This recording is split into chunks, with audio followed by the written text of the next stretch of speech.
The present question is a diagram-based question, and it is asking which of the following are derived from the star-marked region. And as we look at this region where we have the star mark, it is basically a neural tube as seen in scanning electron micrograph. And below the neural tube, we can see this is the notochord, the axial mesoderm. There will be a paraxial mesoderm, intermediate mesoderm, covered by the surface ectoderm. The neuroectoderm has formed the neural tube. But the star mark area is basically depicting the region where we will have the neural crest cells. So as the question is having the options also talking about the derivatives of neural crest cells, these neural crest cells are actually migratory cells and they are going to migrate throughout the body, giving us some derivatives. Now, before we start looking at the multiple answers in this question, we need to gather some of the details. We are going to look at an embryo, a transverse section after gastrulation, which is coming in the next diagram. So this is the transverse section of the embryo taken after gastrulation, where we already have seen formation of 3 germ layers. The dorsal is the ectoderm, in the middle we'll have the mesoderm, and then ventral is going to be the endoderm. There are 2 cavities also, dorsal amniotic cavity and ventral is yolk sac cavity. Now when we focus upon the 3 germ layers, we'll find that there is one axial mesoderm which is called as the notochord, and this notochord is important because it is going to stimulate the overlying ectoderm. So notochord or axial mesoderm is stimulating the overlying ectoderm, which will then change into 2 types. One which is the neuroectoderm forming the nervous system, and then in the periphery we'll have the surface ectoderm, each having their own derivatives. But then we have to talk about one more cell, which is the neural crest cell. Earlier it was believed that neural crest cells, which are developing at the junction of neuroectoderm and the surface ectoderm, they are derived from neuroectoderm itself. But recently all the authors are mentioning these neural crest cells. They are not the derivative of neuroectoderm, but they are coming directly from the epiblast cells. So during gastrulation, we find that there are 3 germ layers formed from the epiblast cells, the ectoderm, mesoderm, endoderm. But recently there's a concept that epiblast is going to form the 4th germ layer also, which is neural crest cell. And these neural crest cells, they are migratory in nature, giving a lot of derivatives which we need to remember. So let us look at their migratory path in the next diagram. And as we notice, these neural crest cells, which we are talking about, coming from the epiblast cells and migratory in nature, as seen in relation with the formation of the neuroectoderm and the surface ectoderm, we have mentioned that the notochord is stimulating the central portion of the ectoderm to form the neuroectoderm. First there is a neural plate, then there will be a neural groove, and then there is a neural tube. And the diagram which we were looking at is the neural tube coming from the neuroectoderm. Here is depicted the notochord, the axial mesoderm. So the region which we are talking about, dorsolateral to the neural tube, that is where we have got some neural crest cells. And these neural crest cells, they are migratory in nature. They are going to contribute to peripheral nervous system. So it is the neural tube which will form the CNS, central nervous system, that is the brain and spinal cord, whereas the peripheral nervous system, like the ganglia, they are derived from the neural crest cells. As you will notice, these neural crest cells shown here, they are now migrating. And as they are going ventral from the dorsal side, they are going to contribute to structures like dorsal root ganglia, which are related with the spinal nerve coming from the spinal cord. So it is the neural tube which will form the central nervous system like spinal cord, and from the spinal cord comes the spinal nerve, which themselves will have some axons coming from dorsal root ganglia. But the thing is, the spinal cord is coming from the neural tube, whereas the dorsal root ganglia, or most of the ganglia, they come from neural crest cell. Now these neural crest cells not only form dorsal root ganglia, but they are also forming the sympathetic ganglia running alongside of the spinal cord. And these cells are migratory. They are reaching in front of the aorta, forming the pre-aortic ganglia. Like we understand, there are some arteries coming from the aorta supplying the gut tube.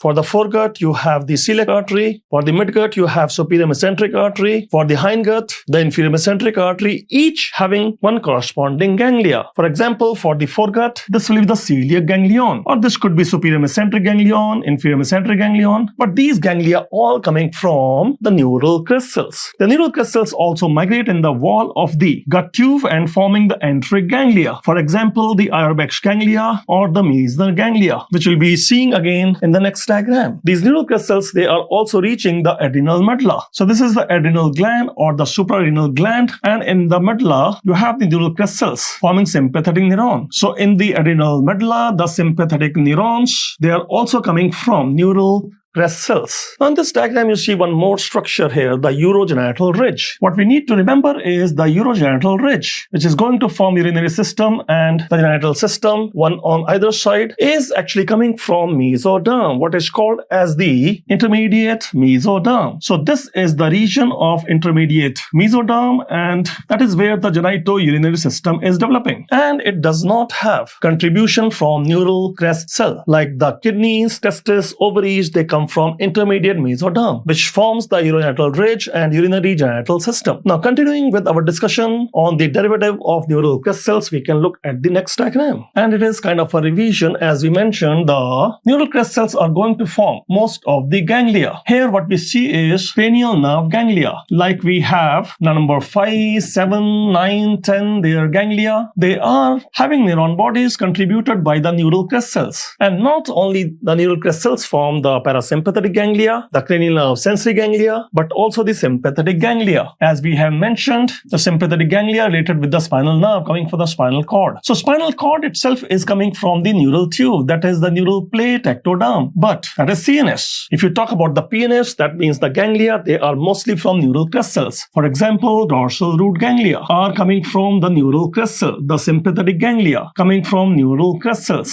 We already mentioned the parasympathetic ganglia. Then we could also see the pre-aortic ganglia in front of the aorta. For example, celiac ganglion for foregut, superior mesenteric ganglion for midgut, inferior mesenteric ganglion for hindgut, or even the ganglia which are actually formed within the gut tube, which are called enteric ganglia. We have mentioned some names like Auerbach's ganglia, Meissner ganglia. They are the parasympathetic ganglia in the wall of the gut tube. They are also coming from neural crystals. We know there is a disorder called Hirschsprung disease, non-migration of neural crystals towards the distal intestine, especially colon. So if neural crystals do not reach the distal colon, then it will not have the Auerbach ganglia and the Meissner ganglia, resulting in congenital aganglionic megacolon. Plus, these neural crystals, they were also reaching suprarenal gland, the adrenal gland above the kidney, and they were contributing towards the sympathetic neurons in the adrenal medulla. So neural crystals also form the neuron bodies in the adrenal medulla. Now in the next diagram, we'll see these neural crystals are also contributing to some mesenchyme, which is called as secondary mesenchyme or secondary mesoderm. So we have got two types of mesoderm, primary and secondary. We already have mentioned about the primary mesoderm, which is coming from the epiblast. Epiblast forming three germ layers, ectoderm, mesoderm, and endoderm. That mesoderm is primary mesoderm. But then there can be secondary mesoderm also coming from neural crystal. As we have mentioned, neural crystals are migratory in nature and they are contributing to the head and neck mesenchyme, which is secondary mesenchyme derived from neural crystal, especially on the anterior and lateral aspect. They do not reach posterior. So posteriorly will have primary mesoderm, but anterolaterally will have the secondary mesenchyme coming from neural crystal. For example, most of the facial skeleton is coming from neural crystal derived secondary mesenchyme. Most of the mesoderm in the eyeball is secondary mesoderm coming from neural crystal. Neural crystal also form the skin dermis, that is connective tissue below the skin epithelium. It is understood that neural crystals also contribute to pharyngeal arch bones like the mandible bone, malleus incus stapes bone, the hyoid bone. So these bones are all coming from neural crystals. Neural crystals also contribute to the developing heart, especially the AP septum, aorta, pulmonary septum. All this we are going to revise in the next diagram now. So here you see the neural crystals. They were migratory in nature and they are contributing to most of the mesoderm in the eye. Basically, they are going to form the secondary mesenchyme or the secondary mesoderm. And that secondary mesoderm is giving some derivatives we are looking at. So components of the eye and, as we mentioned, the facial skeleton, maybe the frontal bone or the bones developing in the pharyngeal arches like the mandible bone or the bones like malleus incus incus and stapes, even the hyoid bone. So malleus, incus, stapes, or the hyoid bone, they develop in the pharyngeal arches, but from the secondary mesenchyme derived from neural crest cell. Neural crest cells are also contributing to the skin dermis of the head and neck region, the connective tissue here. And the neural crest cells also form the odontoblasts, which will form the dentine of the teeth. So even the teeth are having maximum contribution from the neural crest cell by the formation of odontoblasts. But then here we need to discuss some derivatives of the surface ectoderm also. For example, in the teeth, if we are talking about the enamel which is covering the teeth is coming from the surface ectoderm. The surface ectoderm, which form the skin epithelium, also form the surface of the teeth by forming ameloblast. So surface ectoderm will form the ameloblast, and it is the ameloblast which will form the enamel covering the surface of the teeth. Surface ectoderm is also forming the skin epithelium, as we mentioned. So if we say epidermis, then it is coming from the surface ectoderm. But be careful here. If you look at the melanoblast forming the melanocyte and the melanin in the basal layer of the skin epidermis, that is from neural crest cell. So it is the neural crest cell which will form melanoblast, giving us the skin pigment, but the skin epithelium, the epidermis, is from surface ectoderm. And it is a surface ectoderm which is also contributing to some of the component of eyeball. For example, the surface epithelium of the cornea and the eye lens.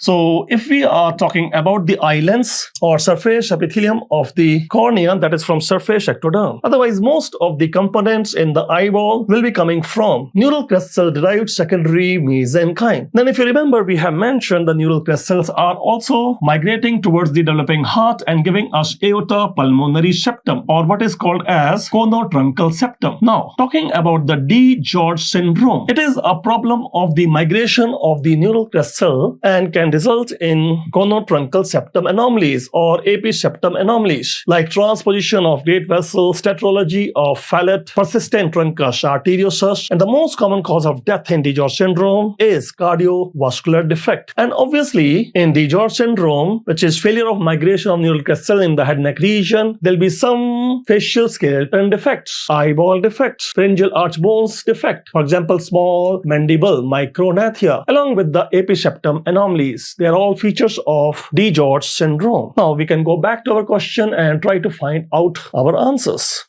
It is a multiple choice question, and as we have mentioned, the star marked region is the dorsal lateral aspect of the neural tube, basically depicting the neural crest cells, and it is asking the derivatives of neural crest cells. So we already have mentioned neural crest cells will be giving us odontoblast, which will be forming the dentine of the teeth. And if it comes to the conotruncal septum, it is the other name of AP septum, contributed by neural crest cells, compromised in DiGeorge syndrome, failure of migration of neural crest cells. And as we look at choice number C, melanoblast, in the basal layer of the skin epithelium in the epidermis. The skin epidermis is coming from surface ectoderm, but the melanoblast, melanocyte, they are from neural crest cell. Then if we talk about ganglia, maybe parasympathetic ganglia or sympathetic ganglia, they are all coming from neural crest cell. But if we are focusing upon nephrogenic cord, then no. As we have mentioned, it is coming from the intermediate mesoderm, not the neural crest cell. It is the intermediate mesoderm which is going to give us the genitourinary system. Nephro means the kidney. So kidney or testis or ovaries, they come from intermediate mesoderm, not the neural crest cell. So only option which we have got as our answer will be choice number A, B, C, D. Choice E becomes an exception.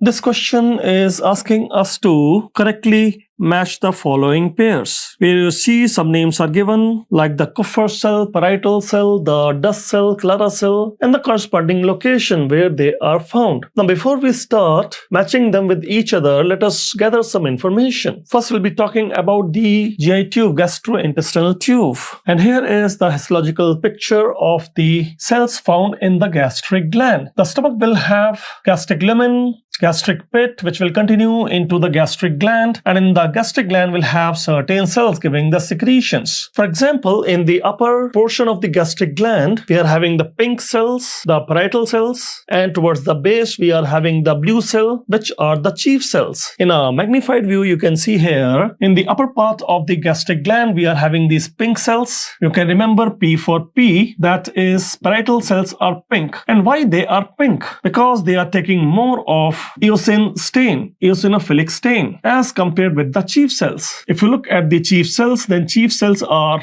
basophilic or blue in color, as they are taking more of hematoxylin stain, and they are towards the base. As we have mentioned, these cells, the chief cells, are towards the base of the gastric gland. They are also called as the zymogen cells because they will have the zymogen granules, also known as the peptic cells because in those zymogen granules you'll have the pepsinogen enzyme. So as we say, the chief cells are also called as the zymogen cells or the peptic cells because they are having zymogen granules with pepsin enzyme in the inactive form, and they are towards the base, blue in color, so B and B. Now what about the P and P? The parietal cells are pink in color, more eosinophilic, and they are giving us two contributions, basically hydrochloric acid and the intrinsic factor. They are also called as auxentic cells. So auxentic cells or the parietal cells, they are giving us hydrochloric acid and the intrinsic factor, which might be compromised in pernicious anemia. Pernicious anemia, there are autoantibodies which will destroy parietal cells, leading to deficiency of intrinsic factor and hydrochloric acid. Now it is understood pernicious anemia is megaloblastic anemia. And why does that happen? Because if we do not have intrinsic factor in adequate amount, there will be a deficiency of vitamin B12 absorption from the terminal ileum, and deficiency of vitamin B12, the nuclear matter cannot divide properly, and there will be megaloblastic cells leading to anemia, megaloblastic anemia, the pernicious anemia. So that has something to do with the parietal cells in the stomach. Now we can move on to the next histological diagram, which is Kupffer cell in the liver. So here, as we have magnified the slide of the liver will have the hepatocytes, and these hepatocytes, they are involved in the formation of the bile. Now these hepatocytes, they'll be receiving some of the metabolic requirements like the oxygen or sending out the waste metabolic products via some blood vessels. These blood vessels are interspersed between the hepatocytes known as the sinusoids. So these are the sinusoids which are fenestrated, lined by some of the endothelial cells containing the RBCs, the O2,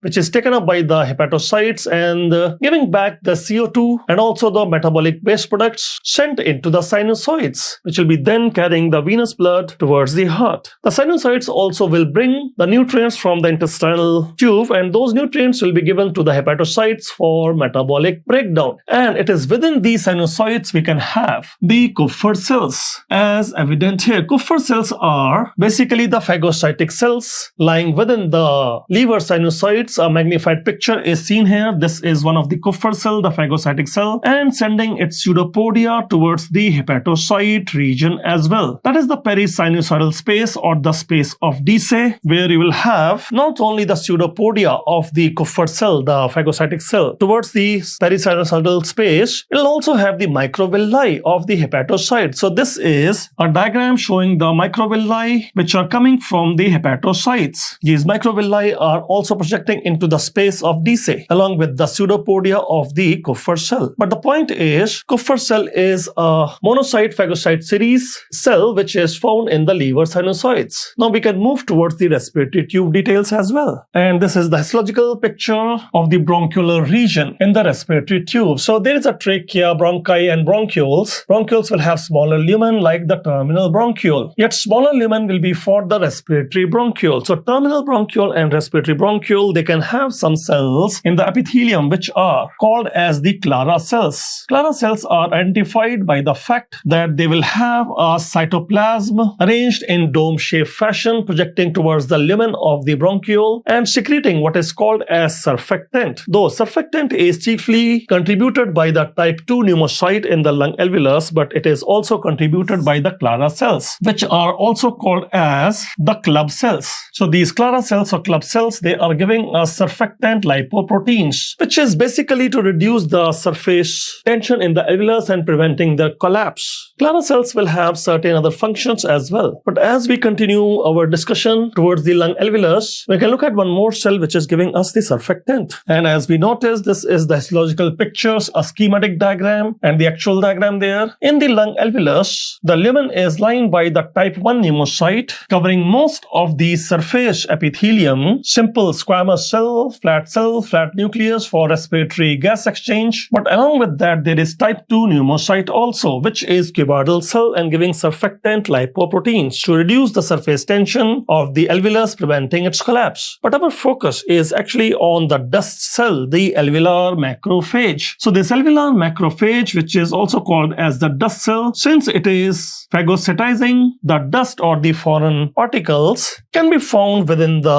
alveolus lumen or in the connective tissue septa. Now this is a schematic diagram and you can look at the details here. This is the alveolar macrophage, which will be having numerous pseudopodia catching and phagocytizing the foreign agents. It can be in the alveolar lumen or in the connective tissue septa also. Along with that, we can see a flat cell with flat nucleus, type 1 alveolar cell. Another one can be seen here, a flat cell with flat nucleus, type 1 alveolar cell, which is involved in respiratory gas exchange. There will be some capillaries, and those capillaries will have the RBCs carrying the O2. You can take the O2 from the alveolar epithelium towards the capillaries and give back the CO2. The CO2 will then be going from the alveolus level towards the bronchioles, bronchi, trachea, and respiratory tube coming out. O2 in, CO2 out. So that is the purpose of having a thin cell with minimal cytoplasm for facilitating respiratory gas exchange. But along with that, we also have got type 2 alveolar cell. As you see, it is a cuboidal cell with spherical nucleus. So we see a spherical nucleus, height equal to breadth. It is a cuboidal cell, type 2 pneumocyte. A flat cell with flat nucleus, type 1 pneumocyte. It is a type 2 pneumocyte like the Clara cell, giving us surfactant and reducing the surface tension of the alveolus, preventing its collapse. Now with all that information, we can go back to our question. We want to find which is the correct matching.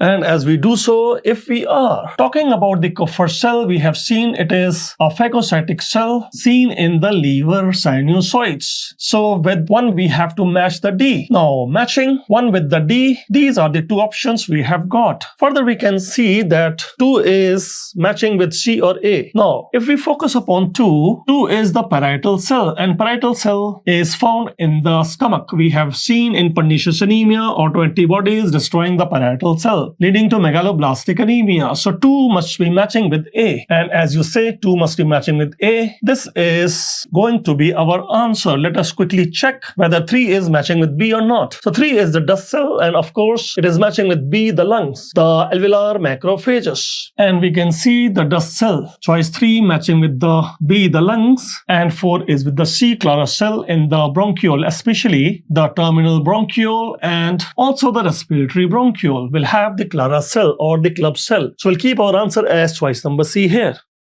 The present question is asking us about the macula densa and its location. Some parts of the nephron are given here, and as we understand, nephron will have a Bowman's capsule, a PCT, then the loop of Henle, and then the DCT, which we can mark here, the Bowman's capsule, proximal convoluted tubule. Then we have got the loop of Henle and the distal convoluted tubule. In the loop of Henle, we need to mention there is a thick descending loop and thick ascending loop. So this is the thick descending loop of Henle, and here we have got thick ascending limb of loop of Henle, whereas this one is the thin loop of Henle. And then we understand there are some capillaries moving into the Bowman's capsule forming the glomerulus. Now near to this glomerulus, or you can say near to these arterioles which bring the blood and take blood out of the glomerulus, a part of the DCT will come where the cuboidal cells will be densely packed, and that is where we have the macula densa contributing to juxtaglomerular apparatus. So where exactly is the location of this juxtaglomerular apparatus? Because that is where we will have this DCT with macula densa. And before we answer this question, let us gather some details. So this time we are talking about the renal tube, that is the kidney. In the kidney we have the nephron, and the nephron is having a Bowman's capsule which is collecting the ultrafiltrate of blood, the urine, and this urine is being collected because there are some capillary plexus, which is the glomerulus. In this cup-shaped Bowman's capsule, there is an afferent and efferent arteriole. Now, as there is ultrafiltrate of blood, the urine poured into Bowman's capsule. From the Bowman's capsule, it is migrating towards the proximal convoluted tubule, as marked here. And from the PCT, it will be moving into the loop of Henle. As we said, the loop of Henle will have a thick descending limb, then a thin loop of Henle, and then thick ascending limb. It is this thick ascending limb. When it is meeting with with the distal convoluted tubule, that is where we have got the juxtaglomerular apparatus. So that was our question, because the question is on macula densa. Macula densa is the dense arrangement of the cuboidal cells in the DCT in proximity with the afferent arteriole, bringing the blood into the glomerulus inside the Bowman's capsule. So this is the region where we have magnified it histologically, and we can see the distal convoluted tubule here. And in the distal convoluted tubule, we can zoom here a little bit.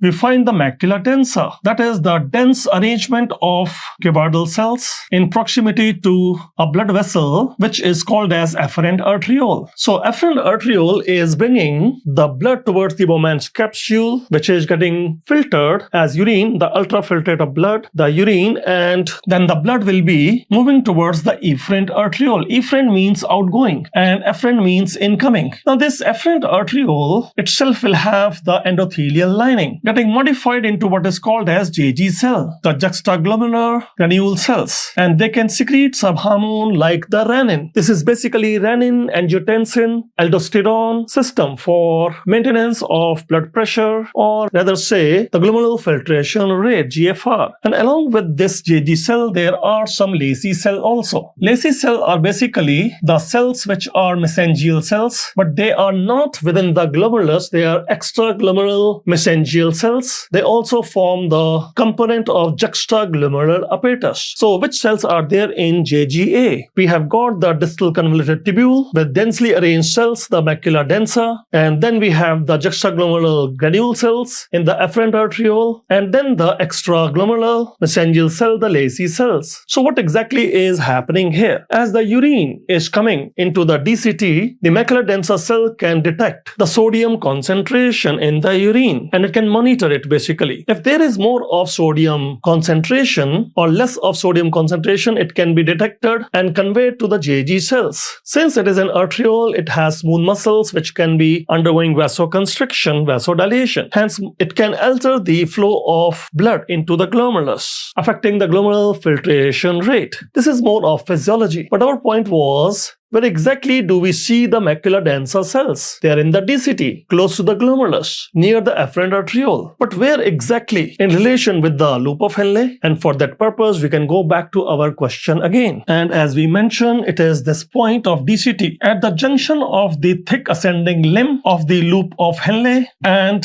the DCT, where we have got afferent arteriole in proximity, and the DCT cells are getting densely packed, macula densa. So that is the point we should search for in our question, and it cannot be proximal convoluted tubule, cannot be thick descending. It is the thick ascending. But along with thick ascending, do we have the DCT here? Yes. So this appears to be our answer, choice number C, as we have mentioned in this diagram. It is not the DCT and the collecting duct, because collecting duct will be after the connecting tubule. Then you will have the collecting duct. So that is not the location. Our location is choice number C. That should be our answer. That is where we have got juxtaglomerular apparatus.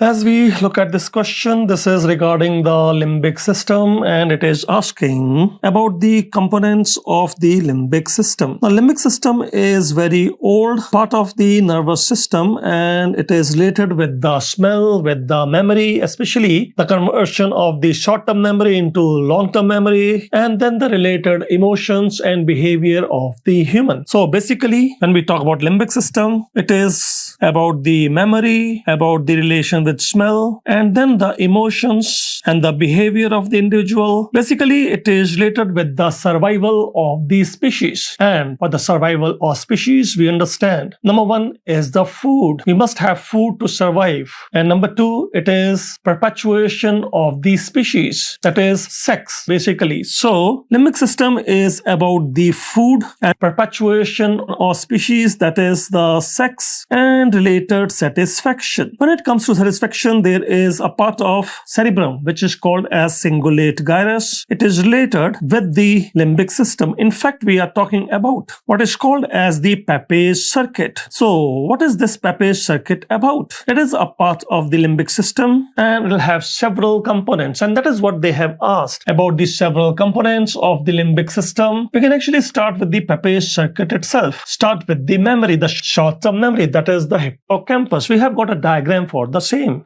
So here we see we have taken a sagittal section of the brain, removed one half of the brain and looking at the other half from the medial view. So medial view of the cerebrum and the diencephalon region. It is understood that in the inferior temporal lobe we will have the hippocampus, and this hippocampus, which is in the inferior temporal lobe of the cerebrum, is the one which is related with the short-term memory. Here we are talking about the Pepys circuit, and we can start with the hippocampus. The hippocampus has short-term memory. It wants to convert it into long-term memory, and for that purpose there is a major output tract which is called as the fornix, the collection of axons carrying the information from hippocampus further for consolidation of memory. Now where is this information going further? Via the fornix. As you can demarcate, the fornix is shown here, carrying the information from the hippocampus. It is a C-shaped structure going around the diencephalon, that is thalamus and related thalamus, and then it is reaching the hypothalamus region, basically the mammillary body. So here is the mammillary body, which is a part of the hypothalamus. As you can see here, from the mammillary body there will be a mammillothalamic tract going towards the thalamus. So this is the collection of axons called mammillothalamic tract going towards the thalamus, basically anterior nucleus of thalamus. They are all component of the Pepys circuit or the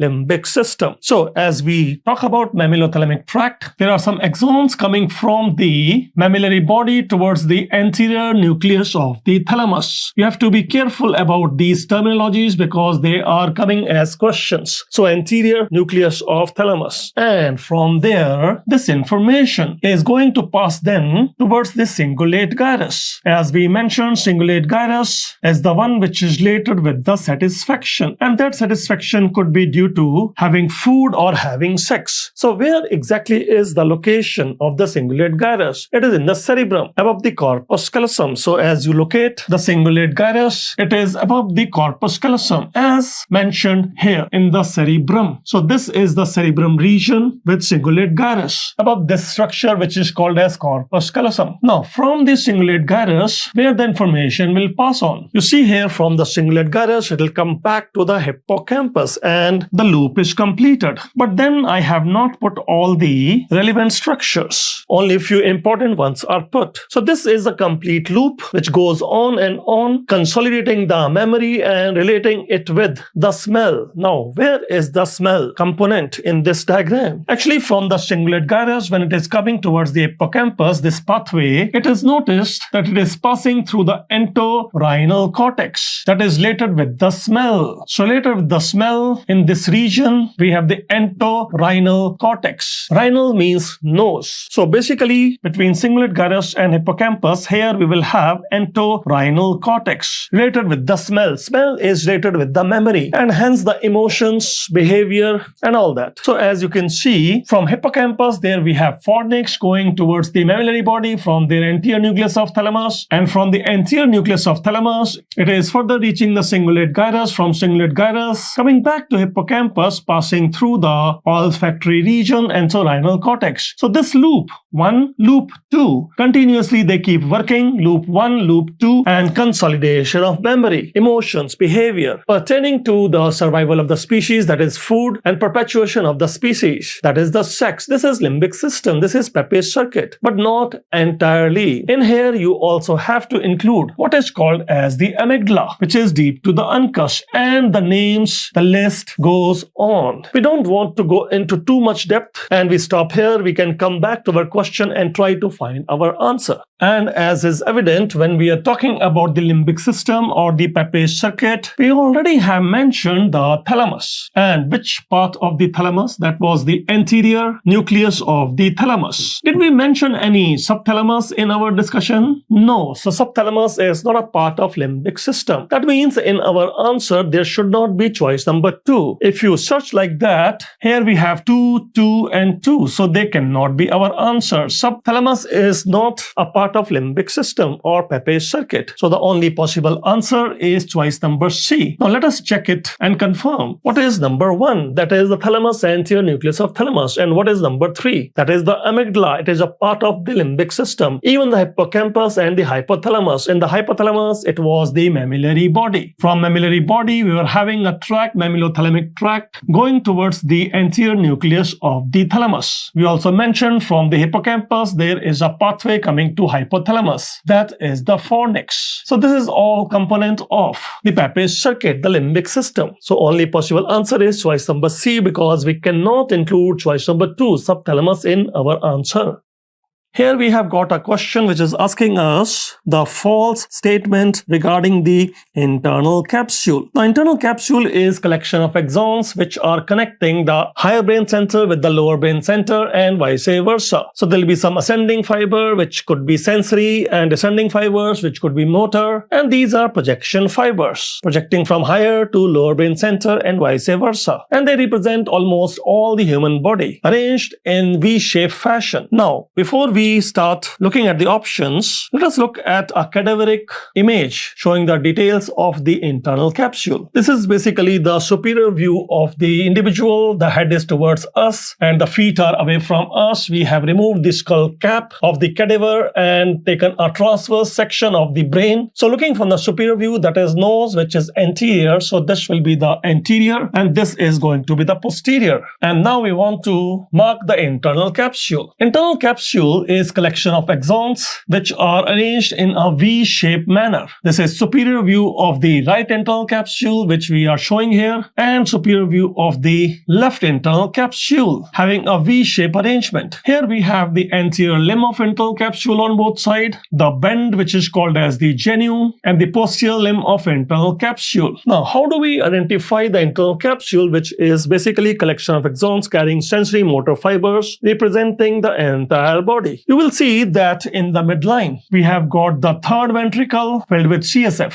sandwiched between the two thalami. This is the superior view of the left thalamus, and then you can see superior view of the right thalamus also. So sandwiched between the two thalami is the third ventricle. Thalamus lies medial to posterior limb of internal capsule. Then what is lying lateral to the internal capsule? Lentiform, L for L. The lentiform nucleus lies lateral to the internal capsule. So this is the lentiform nucleus which is lying lateral to the internal capsule. What about the medial relation? We already have mentioned the lentiform is lateral, L for L, and medial is the thalamus. But that is sandwiching the posterior limb of internal capsule. What about the anterior limb? Anteriorly, we'll see the lentiform is lateral and medially is the head of the caudate nucleus. So this is on the left side superior view, and then you can show it on the right side also, the head of the caudate nucleus. Now, once we have mentioned about the caudate nucleus also, you can tell that anterior limb of internal capsule is sandwiched between lentiform, lateral, and head of caudate nucleus, medial. Now, once you have the orientation of the internal capsule, and you know it carries sensory motor fibers, the sensory motor fibers of the head region, for example, corticonuclear tract controlling the cranial nerve, moving the muscles. Corticonuclear tract will be passing through the genu, part of the internal capsule. So head fibers are here. And then you can say this is the trunk region, upper limb and lower limb fibers. Means the sensory motor fibers of the neck region, thorax and abdomen pelvis arranged in anterior to posterior direction. Upper limb represented more anterior, lower limb represented more posterior. The point is, if we have ischemia in the genu of internal capsule, then there will be sensory motor loss on the face. And if it is in this region, the upper limb will be affected. If it is in this region, the lower limb will be affected. And in the posterior aspect of the internal capsule, you also have the visual fibers and auditory fibers. Now, these visual and auditory fibers, they are related with the lentiform nucleus. The fibers which are passing under the lentiform and going towards the temporal auditory cortex under the lentiform, sublentiform fibers. So these sublentiform fibers, they are going to reach the temporal auditory cortex for the hearing purpose, and then for the visual purpose, there is the optic radiation. Optic radiation is passing through the retrolentiform fibers. That means behind the lentiform nucleus, retrolentiform fibers of the internal capsule. As evident here, they will be going towards the occipital visual cortex. Again, the point is any arterial block in the territory of the posterior aspect of the internal capsule. If it is retrolentiform fibers ischemia, then there will be problem with vision, and if it is sublentiform fibers, there will be problem with the hearing. So that is the purpose of knowing the location of various fibers in the internal capsule. That was our question. Our question is also asking about the arterial supply, and in fact, to discuss the arterial supply, we should know internal capsule will be divided into two parts. There is the upper dorsal portion and lower ventral portion. Upper dorsal portion is majorly supplied by lenticulo-striate branches of middle cerebral artery. What is this lenticulo-striate branches? You see, the branches which supply the lentiform nucleus and the striatum, basically corpus striatum, the other name of basal ganglia. So some fibers which are supplying the lentiform nucleus, caudate nucleus, those lenticulo-striate branches are from middle cerebral artery supplying most of the internal capsule, but dorsally, because ventrally there are multiple arteries supplying. So it is a bit complex, but we can look at branches of middle cerebral artery, the lenticulo-striate branches supplying the upper dorsal part of the internal capsule, may it be anterior limb, the genu, or the posterior limb. So for that we have got another diagram. This diagram is basically the front view of the brain. A coronal section has been taken and talking about the arteries contributing to the circle of Willis. But be careful, middle cerebral artery do not contribute to circle of Willis. But before you reach the middle cerebral artery, you have to discuss some details. For example, there is one anterior circulation, the internal carotid artery, and there is a posterior circulation, the vertebral artery. Let us zoom this area and talk about the details. As you see, from the anterior side, we are getting internal carotid arteries. And this internal carotid artery, from the front view, is the left internal carotid artery. And then you can look at the right internal carotid artery also. Now, these internal carotid arteries, they are giving some branches like middle cerebral artery and anterior cerebral artery. So here is the middle cerebral artery, and that is the anterior cerebral artery. Can be shown on the left side as well. This is the internal carotid artery giving the middle cerebral artery as marked here, and also you can show the anterior cerebral artery going anteriorly. The two anterior cerebral arteries are communicating with the anterior communicating artery, which is evident here. So anterior communicating artery is contributing to the circle of Willis, which is contributed by anterior cerebral artery and internal carotid artery as well, but not the middle cerebral artery. Middle cerebral artery do not contribute to circle of Willis. Then who else is contributing? The posterior circulation, that is the two vertebral artery forming one basilar artery. So as you note,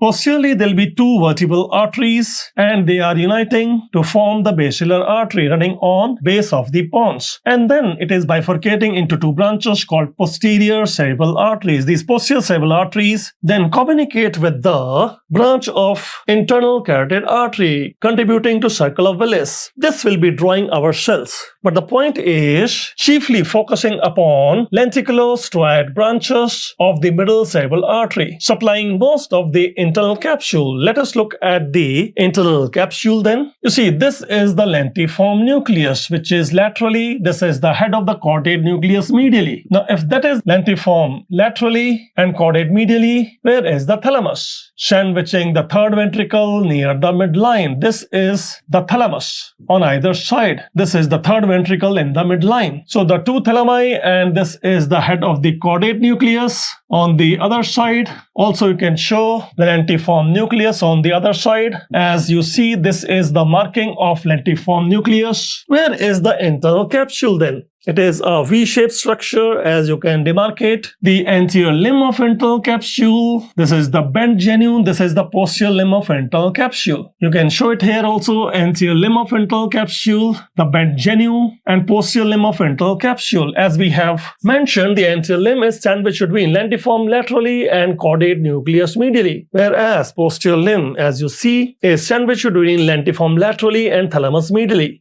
But the point is, may it be anterior limb, genu, or posterior limb, all parts of the internal capsule are being supplied by middle cerebral artery. Middle cerebral artery is the major artery for internal capsule. By giving lenticulo-striate branches, lenticulo means to the lentiform nucleus, striate means to this corpus striatum, basically this region. So these are the branches which you can show being called as lenticulo-striate branches, supplying the internal capsule. But as I mentioned, basically the upper dorsal portion, not the lower ventral. Then which artery will supply the lower ventral portion of the internal capsule? Multiple arteries. And what are their names? For that purpose, we have to draw the circle of Willis ourselves, repeat this information and add some more. So here we can start by mentioning the two vertebral arteries. They are ascending up, entering the foramen magnum and unite at the pontomedullary junction to form the basilar artery. So two vertebral arteries uniting to form the basilar artery, which then bifurcate into posterior cerebral artery, one on right side and one on left side. So this is the posterior cerebral artery on each side, contributing to circle of Willis. But to discuss that, you have to mention the branches of internal carotid artery as well. So this is the internal carotid artery on either side and contributing to circle of Willis. It actually gives multiple branches, like one of that. Shown here is anterior cerebral artery going anterior on either side. They were communicated by anterior communicating artery, as you see here. Then you can mention the other branches also, like the internal carotid artery gives the posterior communicating artery on either side, contributing to the circle of Willis. So this is the posterior communicating artery. In the circle of Willis, we have got the internal carotid artery, the two anterior cerebral artery, one anterior communicating artery, two posterior communicating artery, and the two posterior cerebral arteries. But as we mentioned, the middle cerebral artery do not participate in circle of Willis. Where is middle cerebral artery then? The middle cerebral artery is a branch of the internal carotid artery, and it is the middle cerebral artery which is not participating in the circle of Willis, but is the major arterial supply to internal capsule by giving what is called as lenticulo-striate branches. So where is this lenticulo-striate branches supplying the internal capsule? The upper and dorsal portion of internal capsule, which you can show in the diagram now. As we are talking about the internal capsule, say this is the midline of the body, that is the anterior, and here is the V-shape arrangement of the internal capsule, anterior limb, posterior limb, and the bend, which is the genu on either side. And we are dividing the internal capsule into two portions, mentioning that there is one upper dorsal portion, maybe anterior limb, posterior limb, or the genu. So here also this is going to be upper dorsal portion. Now, may it be the anterior limb or genu or posterior limb, the upper dorsal portion is being supplied by the lenticulo-striate branches of the middle cerebral artery. That means this artery. This is the artery on either side which is supplying the upper dorsal portion of the internal capsule. This region, but not the lower ventral. So what about this lower ventral then? As we are looking at the anterior limb or the genu or the posterior limb or even the other parts of the internal capsule, we have several arteries supplying. For example, as will be evident, it is the anterior cerebral artery which is giving branches to the anterior limb of internal capsule. And you can also put a name, recurrent branch of Hubner. So this recurrent branch of Hubner is coming from the anterior cerebral artery supplying anterior limb of internal capsule but lower ventral portion. So this is the region we are calling as lower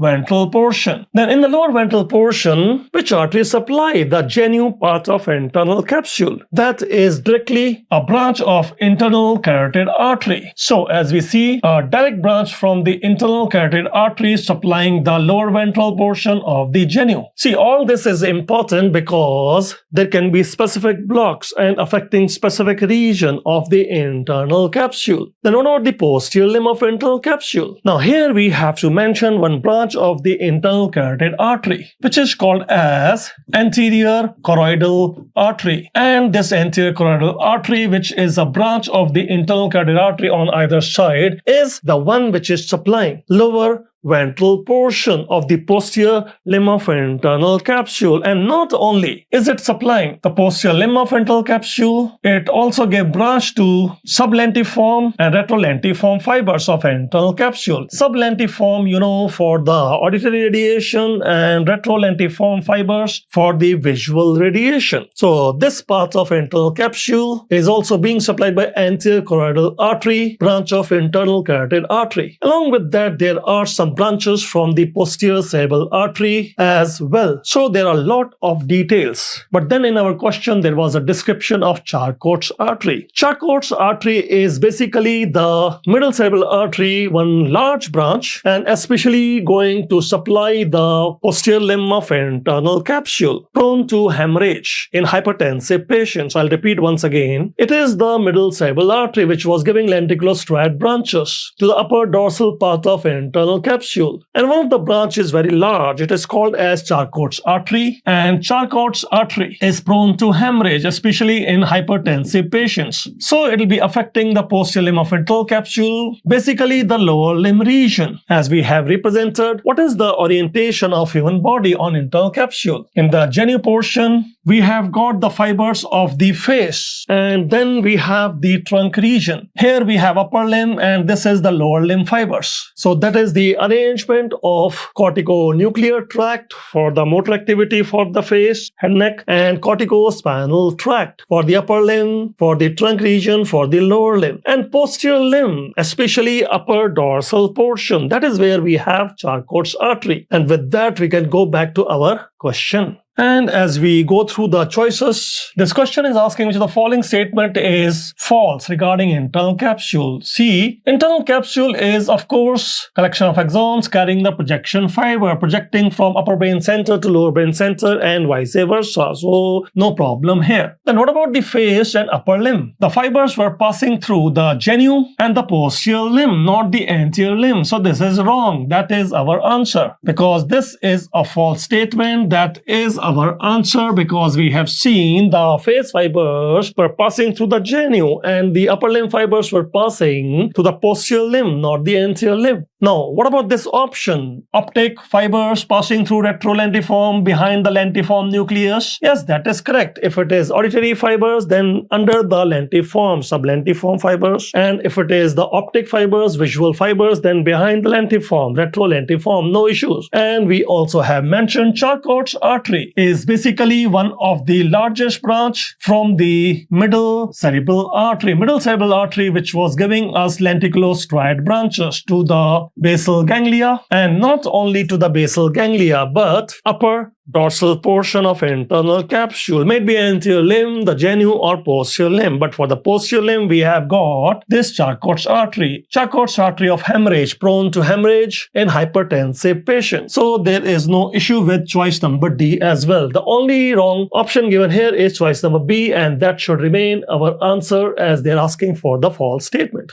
Now here, this question is on the mandibular nerve, which is a branch of the trigeminal nerve, and they're asking us for the correct statement, and some details are given about the branches of the mandibular nerve. Now before we try to choose our answer, we are going to gather some details and come back to our question to get the most appropriate answer. And here we are looking from the side view, talking about the branches of the trigeminal nerve. The trigeminal nerve itself coming from the pons, having a ganglion, the trigeminal ganglion, giving 3 branches as evident here. The phi 1 is the ophthalmic branch going towards the orbit. The phi 2 is the maxillary branch going towards the maxilla or the cheek where we have upper teeth. And then phi 3, that is the nerve in our discussion, passing through the foramen ovale and related with the otic ganglion. This is the mandibular nerve, branch of the trigeminal nerve, supplying the bone, mandible. Especially if you talk about the lower teeth, the lower toothache is carried by mandibular branch of the trigeminal. It will be giving some branch like inferior alveolar nerve, supplying inferior alveoli alveoli or the lower teeth. But then it is giving some other branches like lingual nerve towards the tongue, carrying the general sensation of the anterior two-thirds of tongue. And it is giving us the auriculotemporal nerve towards the auricle and temporal region. Since the mandibular nerve is going to supply the muscles of mastication developing in the first pharyngeal arch, there will be some branches towards them as well. So let us draw this diagram ourselves, talking about the mandibular nerve branch of the trigeminal nerve. Actually, there will be a main trunk and then giving two division, anterior division, posterior division. Anterior division is mostly motor except for one sensory branch, the buccal nerve, and posterior division is mainly sensory except for few muscles being supplied by inferior alveolar nerve. So let us draw the diagram now. As we mentioned, this is the pons which is giving us the trigeminal nerve, having a trigeminal ganglion giving three branches, the phi 1, phi 2 and phi 3. Our focus will remain on phi 3, that is the mandibular nerve branch of the trigeminal nerve. It is also the nerve of the first pharyngeal arch. Hence it will be supplying the muscles of mastication because they develop in the first pharyngeal arch, and also will be supplying anterior two-thirds of tongue, the general sensation, because anterior two-thirds of tongue is also developing in the first pharyngeal arch. Now, how these branches are given? We see mandibular nerve is having a main trunk. This is the main trunk of mandibular nerve passing through the foramen ovale and then giving the anterior and posterior division. So this is going to be the anterior division, and then we have got the posterior division. But before that, we should mention that the main trunk would have supplied one muscle of mastication, that is the medial pterygoid. So medial pterygoid is the muscle of mastication which is being supplied by the main trunk of the mandibular nerve.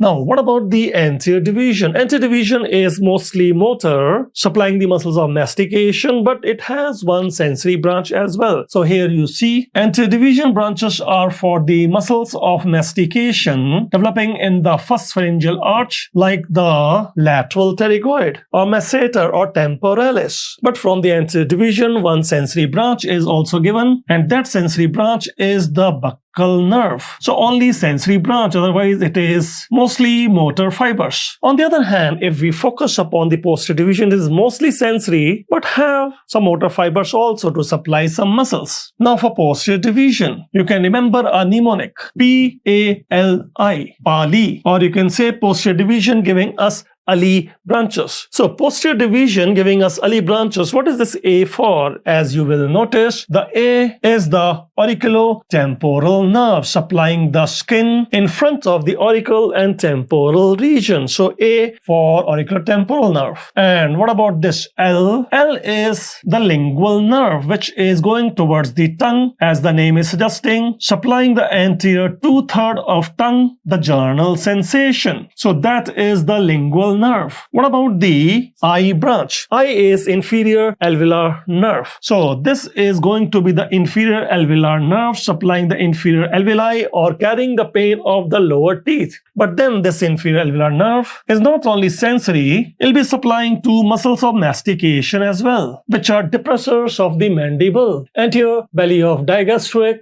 and mylohyoid, both developing in first pharyngeal arch, hence supplied by mandibular nerve branch of trigeminal. So one of them is the mylohyoid muscle, which is a depressor of mandible to open mouth, along with the anterior belly of digastric, which is again a depressor of mandible to open the mouth. So it is evident that posterior division is mostly sensory, but then it is partly motor also, because it has supplied two muscles, namely mylohyoid and anterior belly of digastric. So this should suffice our requirement, and we can go back to our question now, where you will immediately find the correct statement, because the question is asking about the correct statement regarding mandibular nerve, and it is none other than choice number A. It is the main trunk which was supplying the medial pterygoid muscle of mastication developing in the first pharyngeal arch. Then what about the choice number B, C, D? They are wrong. Yes, they are wrong. As you can see, branches from the posterior division are mostly sensory but not purely sensory. early, because we have seen posterior division giving us the early branches, and in the early branches, the I inferior alveolar nerve was supplying two muscles, that is the mylohyoid, depressor of mandible, along with anterior belly of digastric, depressor of mandible. So they are motor fibers. You cannot say that posterior division branches are purely sensory. They are partly motor. So wrong statement. As you see, buccal nerve is a sensory branch, but not from the posterior division. It is from the anterior division. The anterior division is mostly motor, but partly sensory, giving the buccal nerve. So this is a wrong statement. It came from anterior division. And then as you see, auriculotemporal nerve is the A here, auriculotemporal nerve coming from the posterior division, not the anterior division. It is the posterior division which is giving us the early branches, A the auriculotemporal nerve, L the lingual nerve, I the inferior alveolar nerve, carrying the pain of the lower teeth, lingual nerve carrying the pain of anterior tooth or of tongue, basically journal sensation, and A is the auriculotemporal nerve supplying skin in front of the tragus and the temporal region. There are some other details also, but if you look for the correct statement, the only correct statement is choice number A, main trunk supplying the medial pterygoid. The question which we have got here is asking us about the boundaries for the triangle of safety, and which of the following is not a boundary. Some details about the pectoral major, latissimus dorsi, some lines, level of xiphoid, and we will come back to our question after gathering some information. As is evident by the name themselves, if we are putting a line right in the middle of the sternum, we can call it as the mid-sternal line, and if it is the middle of the clavicle, then mid-clavicular line, which is almost at the level of the nipple. And then we have got anterior axillary line. Actually, in the anterior wall of axilla, we have pectoral muscle and the inferolateral boundary of the pectoral muscle. In the anterior axillary fold, you are drawing a vertical line. So a vertical line which is at the margin of the pectoral muscle, anterior wall of axilla, this is called anterior axillary line. You can see that here as well. When the arm is abducted, this is going to be the margin of the pectoral muscle, anterior wall of axilla, and that is where we are putting just at the posterior margin of the pectoral major a vertical line, and that is what we are calling as anterior axillary line. Then we have got the posterior wall of axilla where you have latissimus dorsi, subscapular muscle, and that is where we are putting a vertical line. So vertical line on the posterior wall of axilla muscle, that is the subscapular. Under scapula you have subscapular muscle, and a muscle of lower back, that is latissimus dorsi. So that is posterior axillary line, and between the two you can put one mid axillary line. So here, as you can see, this is basically the mid axillary line. Now once we have this orientation, we can move on to look at the boundaries of the triangle of safety. It is actually a triangle where we can insert one intercostal drainage tube insertion. So for example, there is some pleural fluid accumulation and we want to drain the pleural fluid. For intercostal drainage, there should be a region of safety. That is the point here. And as you notice, it is going to be the triangle below the axilla region. Axilla or the armpit is a pyramid-shaped structure. Apex is towards the neck region and base is towards the base of the armpit. Now, wherever is the base of axilla, that is the actual apex of the triangle of safety. Then what are the three lines in the triangle? Anteriorly, we have the pectoral major muscle. Posteriorly, we have the latissimus dorsi muscle, and base of the triangle is basically a line at the level of nipple if it is a male, and xiphoid process if it is a female, because in female the nipple may not be lying at this level, it may be slightly inferior if it is a case of pendulous mammary gland. So anyhow, level of nipple or xiphoid process can be taken, and that is basically the fifth intercostal space. Now how it is fifth intercostal space, that we'll find out, because the nipple itself is actually in the fourth intercostal space. Then how, as we go lateral, this becomes the fifth intercostal space? It will be evident in the next diagram. And you can see again, anteriorly this is the anterior pectoral muscle, pectoral major, and posteriorly this is the latissimus dorsi muscle, and base is the fifth intercostal space. That is where you can put intercostal drainage for aspiration of the pleural fluid. Some more details coming up in the next diagram. And here it becomes evident now, as we were telling, the nipple lies in the fourth intercostal space below the fourth rib. So this is the fourth rib,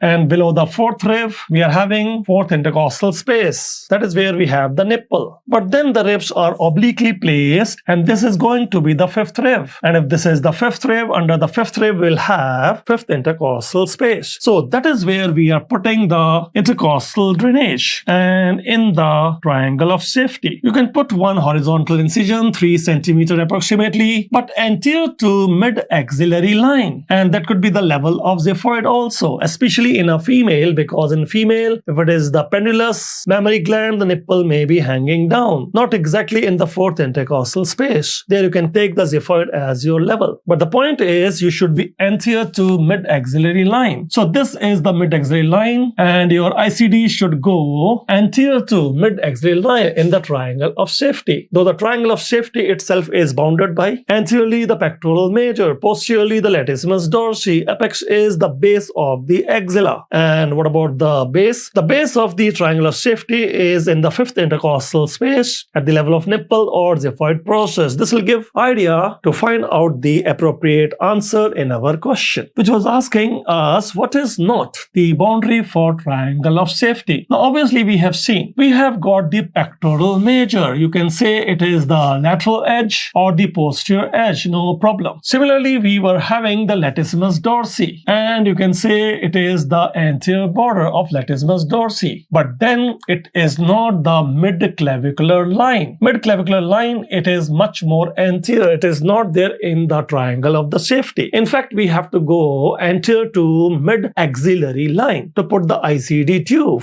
And if we are talking about the level of xiphoid, yes, it is basically the level of the nipple if it is a male, and level of xiphoid if it is a female. And in the fifth intercostal space below the fifth rib, anterior to mid-axillary line but posterior to the pectoral major, you can insert your tube. So not a boundary, should remain choice number C, mid-clavicular line.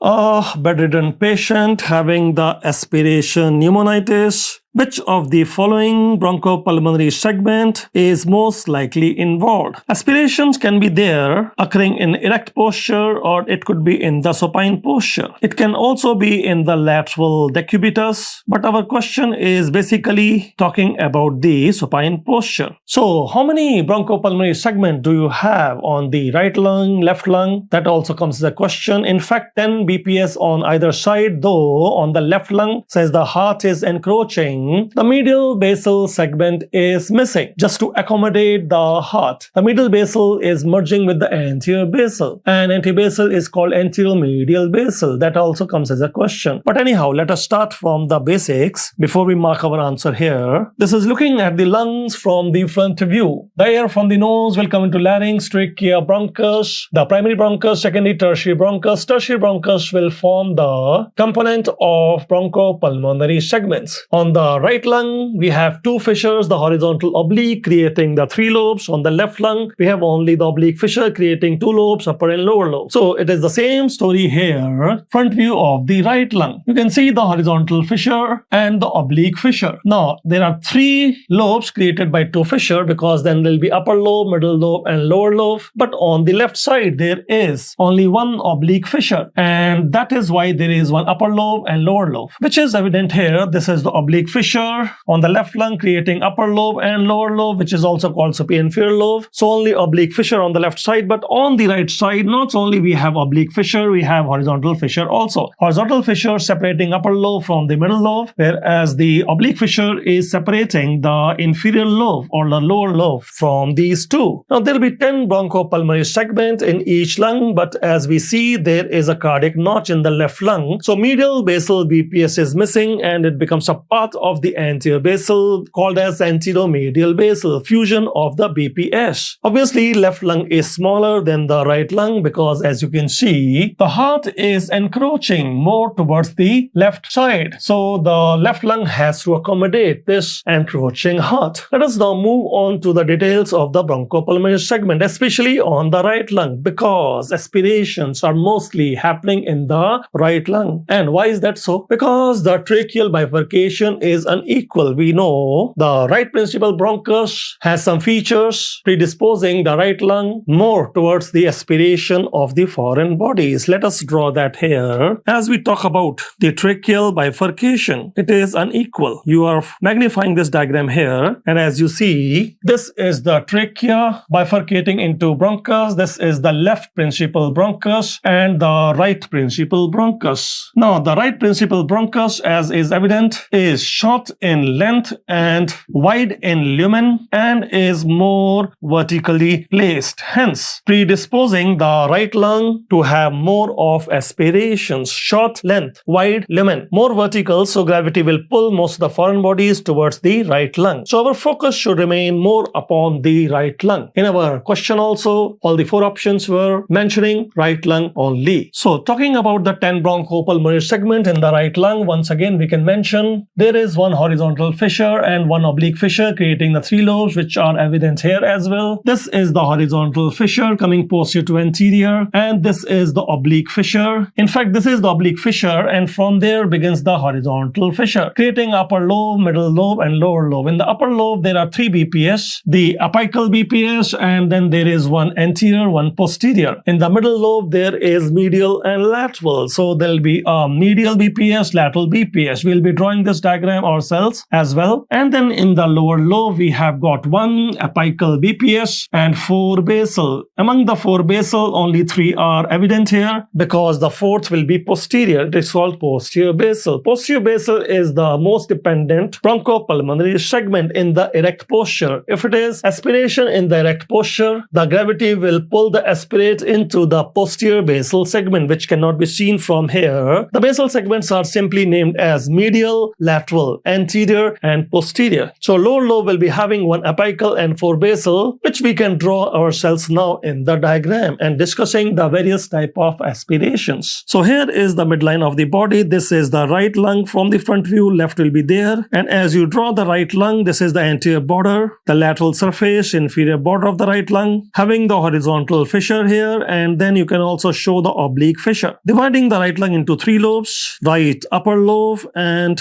this is the right middle lobe, and then you have got the right lower lobe. And as we have mentioned, if it is the right upper lobe, there will be one apical BPS. Along with that, there is one anterior and one posterior. For the middle lobe, there is one medial and one lateral BPS. And for the right lower lobe, there is one apical, which is also sometimes called as superior, and 4 basal, which are also called as the 4 inferior. So either you are calling it as superior, inferior, 1 superior, 4 inferior, or you can say 1 apical and 4 basal. Be careful, only the right lower lobe will have the superior inferior configuration. It is not applicable for the right upper lobe. Right upper lobe, the apical is called only apical, but in the right lower lobe, apical can also be called as superior bronchopulmonary segment. Now what about the 4 basal? 4 basal are simply called as the anterior, posterior, medial, and lateral. So anterior, posterior, medial, lateral, basal. Among these 4 basal, which is the most dependent location in erect posture? Like in older times, the ENT surgeons or even the dental surgeons, they would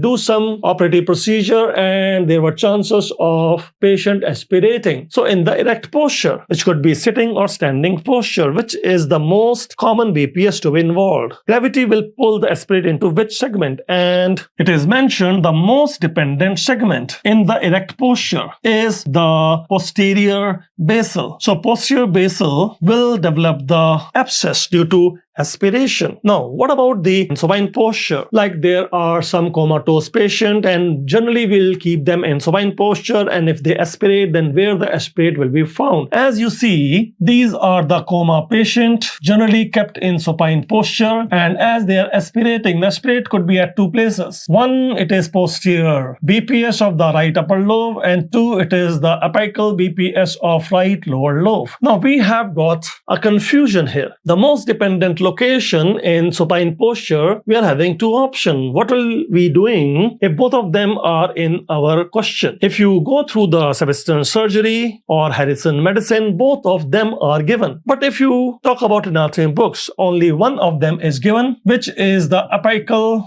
BPS of the right lower lobe. So if I have to choose between apical BPS of right lower lobe and posterior BPS of right upper lobe, I'll prefer apical as compared with the posterior. Let me show you a diagram also to discuss the same. This time we are looking from the posterior view, and this is going to be the right lung. Most of the foreign bodies are prone to gravitate into the right lung. So this is posterior view, and you can see the oblique fissure here separating upper lobe and the lower lobe. In the lower lobe also, we have got one apical and four basal. This time, posterior basal will be evident. So this is the posterior basal BPS of the right lower lobe that is prone to aspiration if the patient was in erect posture. And what about the supine posture? You see, in the supine posture, the gravity is pulling the aspirate towards which segment? Two of them, either this one or this one, like a comatose patient having aspiration. Now, as I mentioned, it could be the apical BPS of the right lower lobe, or it could be the posterior BPS of the right upper lobe. Now, in the medicine and surgery book, there is no preference given, but in anatomy books, there is a preference given. And if I have to choose between the two, you can see for yourself which is the most dependent location. And this one. So this is my first answer, apical BPS of right lower lobe. And if it is not found, then posterior BPS of right upper lobe. And that will help us to choose our answer in the question. The bedridden patient, maybe the coma patient, and aspiration pneumonitis most likely to involve which BPS? You see, all of them are right-sided lung. And that too, it should be the lower lobe. But which BPS of lower lobe? And as you find out, right lower lobe, and that also the apical. So right lower lobe, the apical segment. Choice number C is a better answer than choice number B, which is right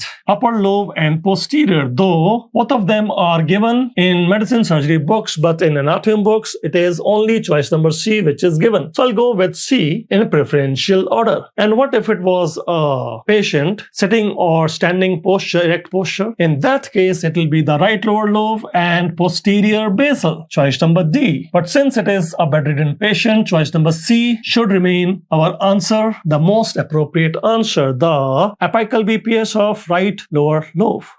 The question we got here is about the axillary lymph nodes, and the examiner is asking us to find the correct matching pair. Let us look at some of the diagrams before we attempt to find our answer here. And for that purpose, let us look at the walls of the axilla, that is the armpit. It is understood that the axilla is going to have four walls: anterior, posterior, lateral, and medial. Now, anteriorly, we have pectoral muscle like the pectoral major. So this is going to be the anterior axillary fold, which is chiefly contributed by pectoral major muscle. And then we have posterior wall of axilla, creating the posterior axillary fold. There we will have the subscapular muscle, muscle under scapula, and muscle of lower back, latissimus dorsi. So that is going to be the posterior wall. Now, for the lateral wall, we have got the humerus. So this is going to be the lateral wall or the humeral wall, as evident here. And if it comes to the medial wall, medially, we have got the ribs, the upper four ribs. So upper four ribs medially and humerus bone laterally, anteriorly pectoral muscle, posteriorly subscapular, and the latissimus dorsi muscle. Accordingly, you can mention some of the lymph node also. As it is understood, anterior or pectoral lymph nodes, then we have posterior or subscapular lymph node, and then the lateral or axillary lymph node. Now, these three lymph nodes, which are the anterior pectoral, posterior subscapular, lateral axillary, they drain into the center of the axilla, central axillary lymph node. All that can be discussed in the next coming diagram. In fact, we have to understand lymphatics follow the veins and veins follow the artery. If you know the artery, then you can talk about the veins, because veins usually will have same name as the artery. And once you know the veins, then you can follow the lymphatics. Say, for example, in the anterior wall of axilla, you'll have lateral thoracic artery. So following that will be lateral thoracic vein. And following lateral thoracic vein, you will have anterior axillary lymph node. Posteriorly, we have the subscapular artery, again a branch of axillary artery. Following that will be subscapular vein and posterior axillary lymph node. Laterally, we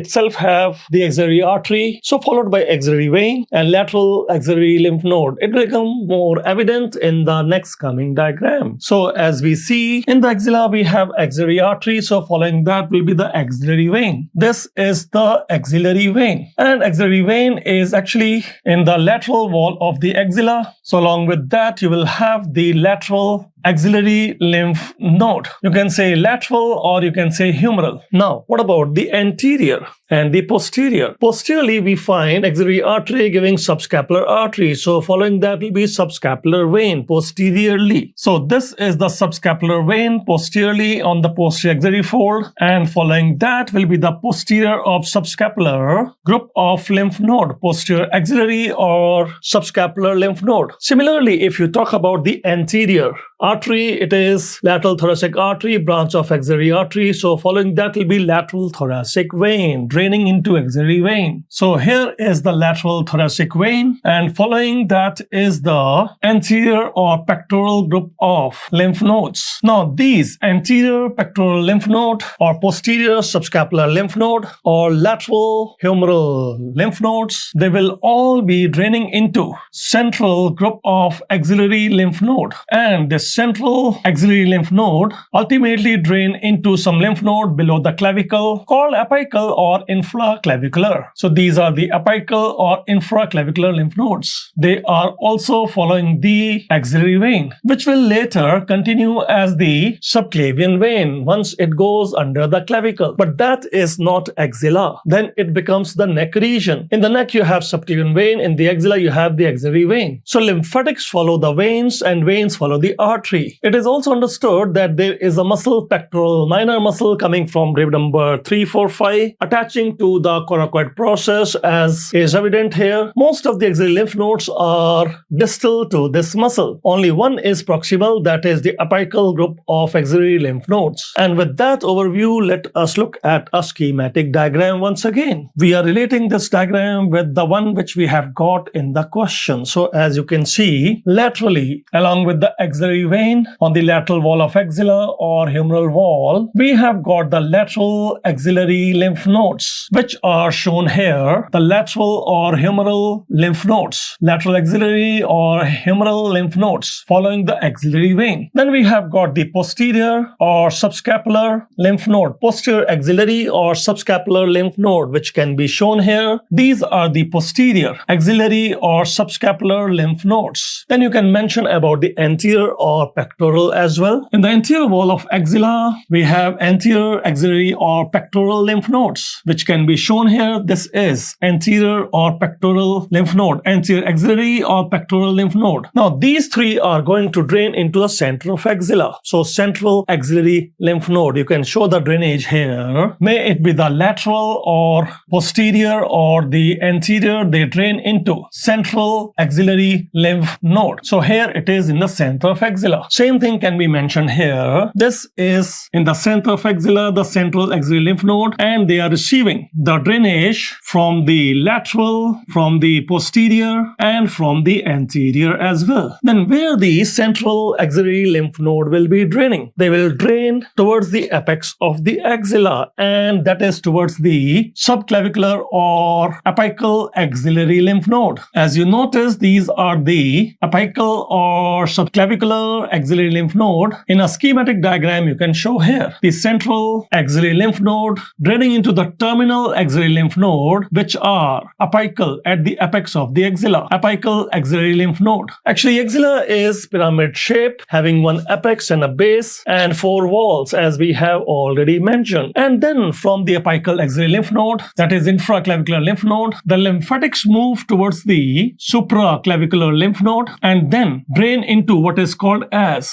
subclavian lymphatic trunk. Subclavian refers to the vessels of the upper limb moving towards the neck region. So once the anterior, posterior and lateral drain into the central drain into apical, this is axillary lymph node. Then it goes supraclavicular or subclavian. From there, the subclavian lymphatic trunk will be joining the jugular lymphatic trunk and then draining into the right venous angle. The venous angle formed by the subclavian vein and internal jugular vein. That is where there is beginning of the brachiocephalic vein. Now, may it be the right side or left side, the lymphatic drainage is symmetrical, congruent. On the right side, we will have the right venous angle. On the left side, we will have the left venous angle. So this was about the location of the axillary lymph nodes. The terminal axillary lymph nodes being the apical. And we can go back to our question then. As we understand, the question was a diagram-based question asking for the correct matching pair for axillary lymph node. It is understood that this is going to be the lateral axillary or humeral lymph nodes, and this is the anterior axillary or pectoral lymph node. They have not shown the posterior axillary lymph node or the subscapular. They are missing from the diagram. And then it is understood the three will be draining into the central axillary lymph node, and central will be then draining into the apical or infraclavicular lymph node. That is the apical axillary or the terminal most lymph node in the axilla, receiving all the lymphatic drainage here. So as you can see for the marking, the posterior axillary lymph nodes have no marking. Any of the option which is having the posterior cannot be our answer. So it is understood our answer cannot be choice A, C, D. Only possible answer is choice number B. And let us counter check that.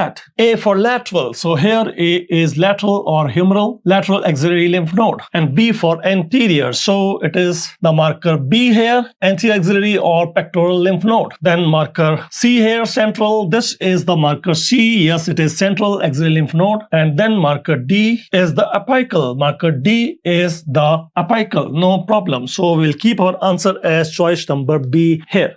The present question asking us about the nerve supply of the arrow marked structure, and this arrow marked structure is basically a double D, adductor pollicis muscle, actually having two heads, and they have marked the transverse head of adductor pollicis. There is one oblique head of the adductor pollicis as well. We need to understand that it is quite a deep muscle in the thumb region, but it is not a thenar muscle. Thenar muscles are mostly supplied by median nerve, but this is not a thenar muscle and quite deep. Hence, it is supplied by the deep branch of the ulnar nerve. Now, maybe we have got our answer, but we need more details before we mark it here. Now, talking about the muscles of the thumb region, the thenar muscles, there will be three of them.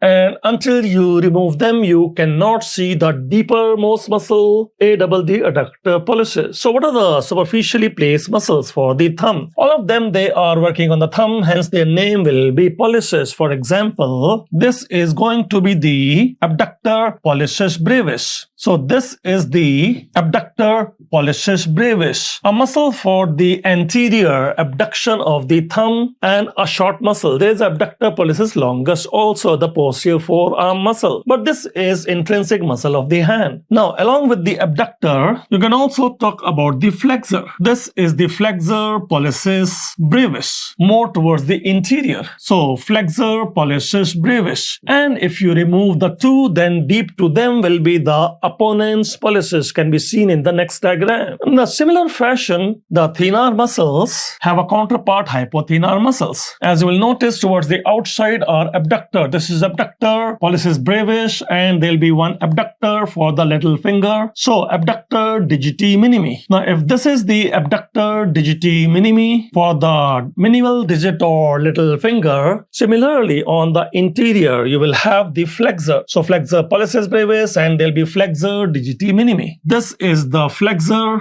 digiti minimi, as you will mark it here. And if you remove the two muscle, deep to them will be the opponents digiti minimi. Since the ulnar bone is medial bone, the ulnar nerve is going to supply the hypothenar muscles, whereas the median nerve runs in the midline and is going to supply the thumb muscles like the abductor and the flexor pollicis brevis, even the opponent's pollicis. But you have to be careful. It's only the abductor pollicis brevis which is purely supplied by median nerve. Otherwise, if we are talking about the other muscles, they are hybrid muscle, can have more than one nerve supply. So if you want to check for the median nerve, you have to check for the abductor pollicis brevis, which is anterior abduction of thumb, or the pen test. So pen test or anterior abduction of the thumb is to check for the median nerve. Otherwise, if you are talking about flexor pollicis brevis, the deep head will be supplied by ulnar nerve. It's a hybrid muscle, median plus ulnar nerve. Even opponent's pollicis has median plus ulnar nerve. And obviously the deepermost muscle, the ADD adductor pollicis, which is evident here, this muscle is to be supplied by deep branch of ulnar nerve. This muscle will become more clear when we are removing the superficial ones. Now in this diagram you can also see the tendons of flexor digitorum superficial and profundus. And from the tendons of flexor digitorum profundus, you will find some of the lumbricals coming out. This is lumbrical 1 and supplied by median nerve. This is lumbrical 2 supplied by the median nerve. Lumbrical 1 and 2 are unipinnate muscles supplied by median nerve, whereas lumbrical 3 and the lumbrical 4, they are bipinnate muscles and they are supplied by the nerve which runs medially, that is ulnar nerve. So lumbrical 1, 2 by median nerve and lumbrical 3, 4 by ulnar nerve. These lumbricals originate from the tendons of flexor digitorum profundus and they are going laterally to be inserted on the proximal phalanx and dorsal digital expansion. We can remember L for L, that is lumbricals go lateral in respect to the individual finger to be inserted on the dorsal digital expansion, which itself is coming from the posterior forearm muscle extensor digitorum. That is where they insert. That is how the lumbricals can do interphalangeal extension, helping extensor digitorum. Their primary action is to fold the metacarpal phalangeal joint. So MCP flexion and interphalangeal extension, that is the function of the lumbricals. Now let us remove the superficially placed muscle and look at the deeper muscles. And as we do so, we have removed the abductor and the flexor of the thumb, and deep to that is the opponent's pollicis muscle attaching to the metacarpal shaft. Now this opponent's pollicis muscle is a hybrid muscle supplied by median nerve plus ulnar nerve and is a thenar muscle. Also now what is evident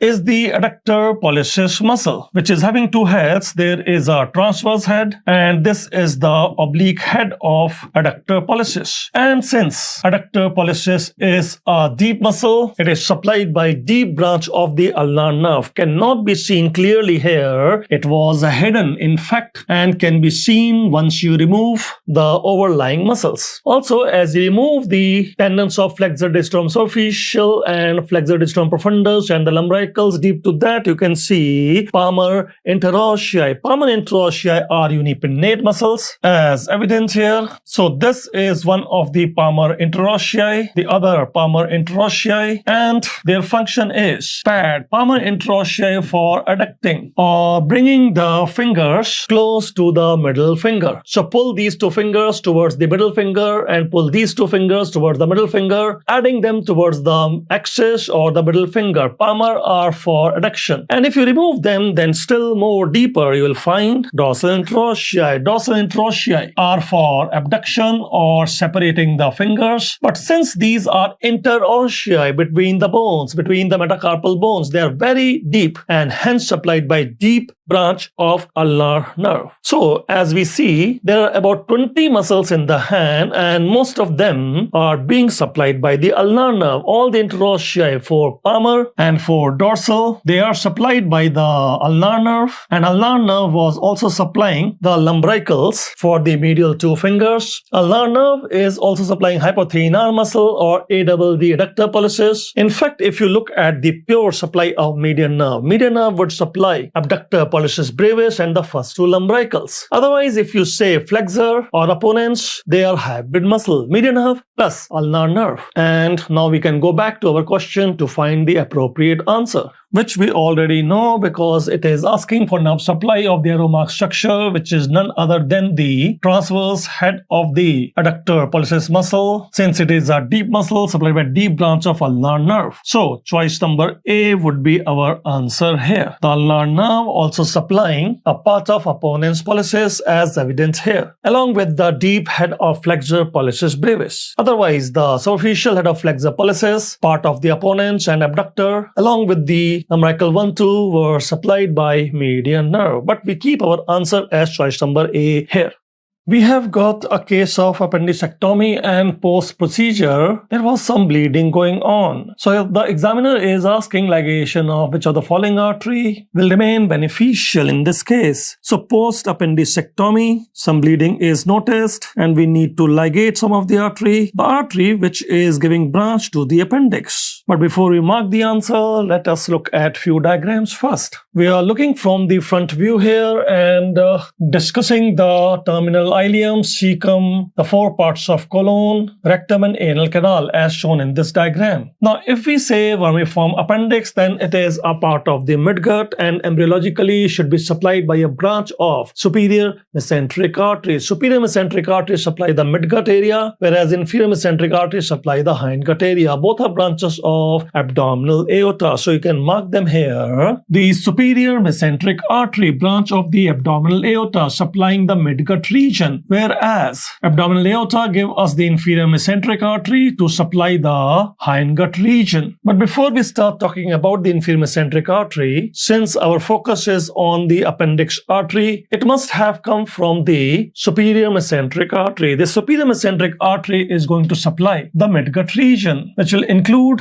the vermiform appendix, ascending colon, and right 2/3 of transverse colon, because beyond that, the left 1/3 of the transverse colon, and distally it is the hindgut to be supplied by the branches of inferior mesenteric artery. So till here, which branches are being given? The superior mesenteric artery is giving the middle colic artery supplying the right 2/3 of transverse colon. This middle colic artery itself will be giving a right branch and a left branch, supplying the proximal transverse colon, middle, and till the right 2/3 of transverse colon. So this is middle colic artery branch of the superior mesenteric artery. Now superior mesenteric artery is also giving the right colic artery, which is supplying the right sided colon or the ascending colon, and it is giving a terminal branch which is called as ileocolic artery, as it supplies the ileum and the colon, that is the ascending colon. But it is also going to give branch to the appendix. So artery of the appendix is a branch of the ileocolic artery, though there can be variations. It is called ileocolic artery since it is supplying the terminal ileum and the ascending colon also. It will also give anterior posterior cecal arteries. And as is observed, all these arteries are anastomosing with each other, creating one inner arterial circle. In case there is a block in one of the branch, the other branch can provide the collateral circulation. So as we talk about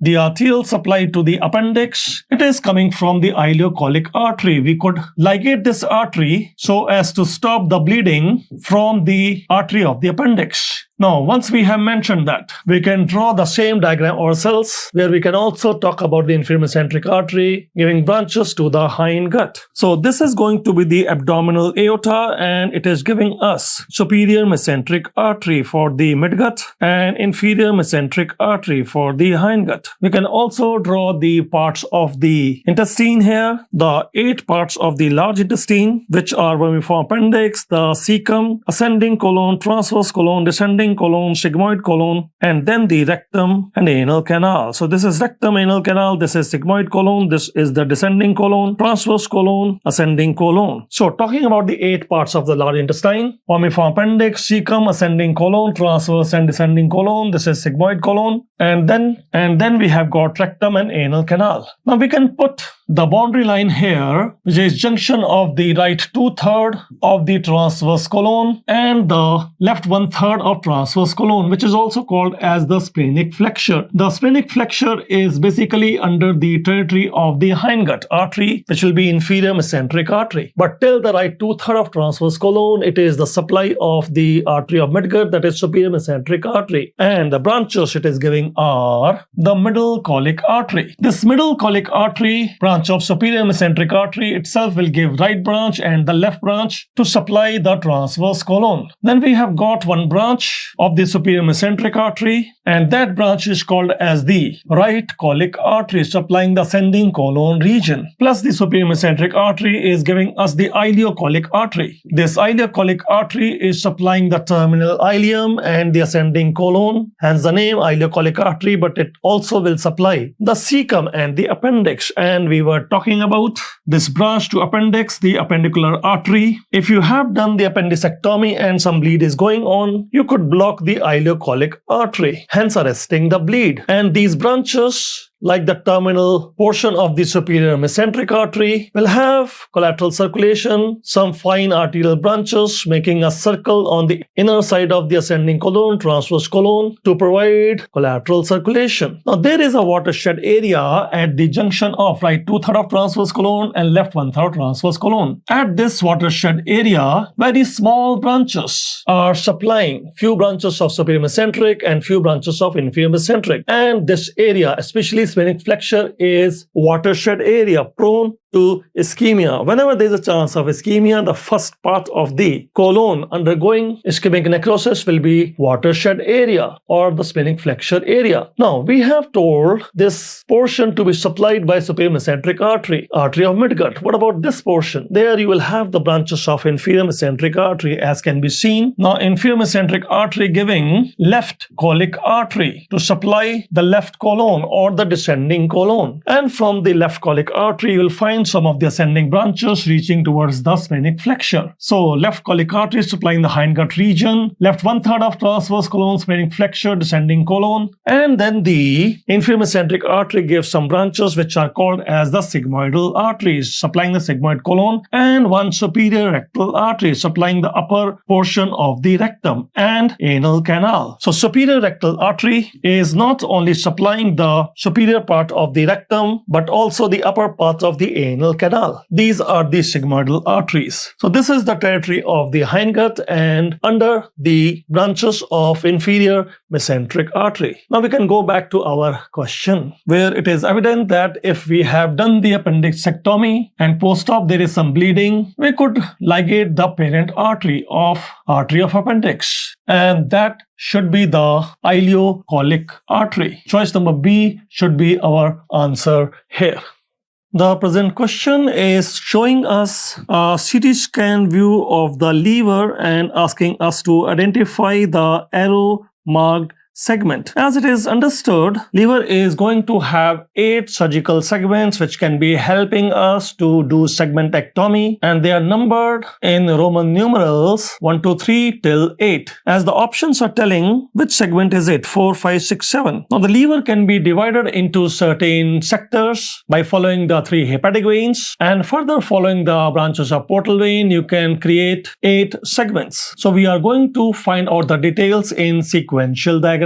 Now, when we look at the front of the liver, we can divide the liver into 2 surgical segments by putting a Cantley's line. And this Cantley's line is basically dividing the liver into right surgical liver and the left surgical liver. You need to go to the inferior vena cava, which lies posterior to the liver, and then draw a line which is reaching the gallbladder inferiorly. So this is going to be the Cantley's line, and that is where we have the middle hepatic vein located. It is a surface marking of middle hepatic vein. If you cut the liver here on Cantley's line, then you'll reach the middle hepatic vein, preserve the vein, and you can remove the right surgical lobe of liver from the left surgical lobe of liver. So surgically, this line is quite important. Now here you have got the lobes. What about these sectors? If you want to have the sectors, you have to follow the other hepatic veins also. The right hepatic hepatic vein and the left hepatic vein. 3 veins and 4 sectors in the liver. And as you notice, we are further following the veins. Not only the middle hepatic vein, which is shown here, but we also want to follow the right hepatic vein and the left hepatic vein as well. Now, once we follow the left, middle, and right hepatic vein,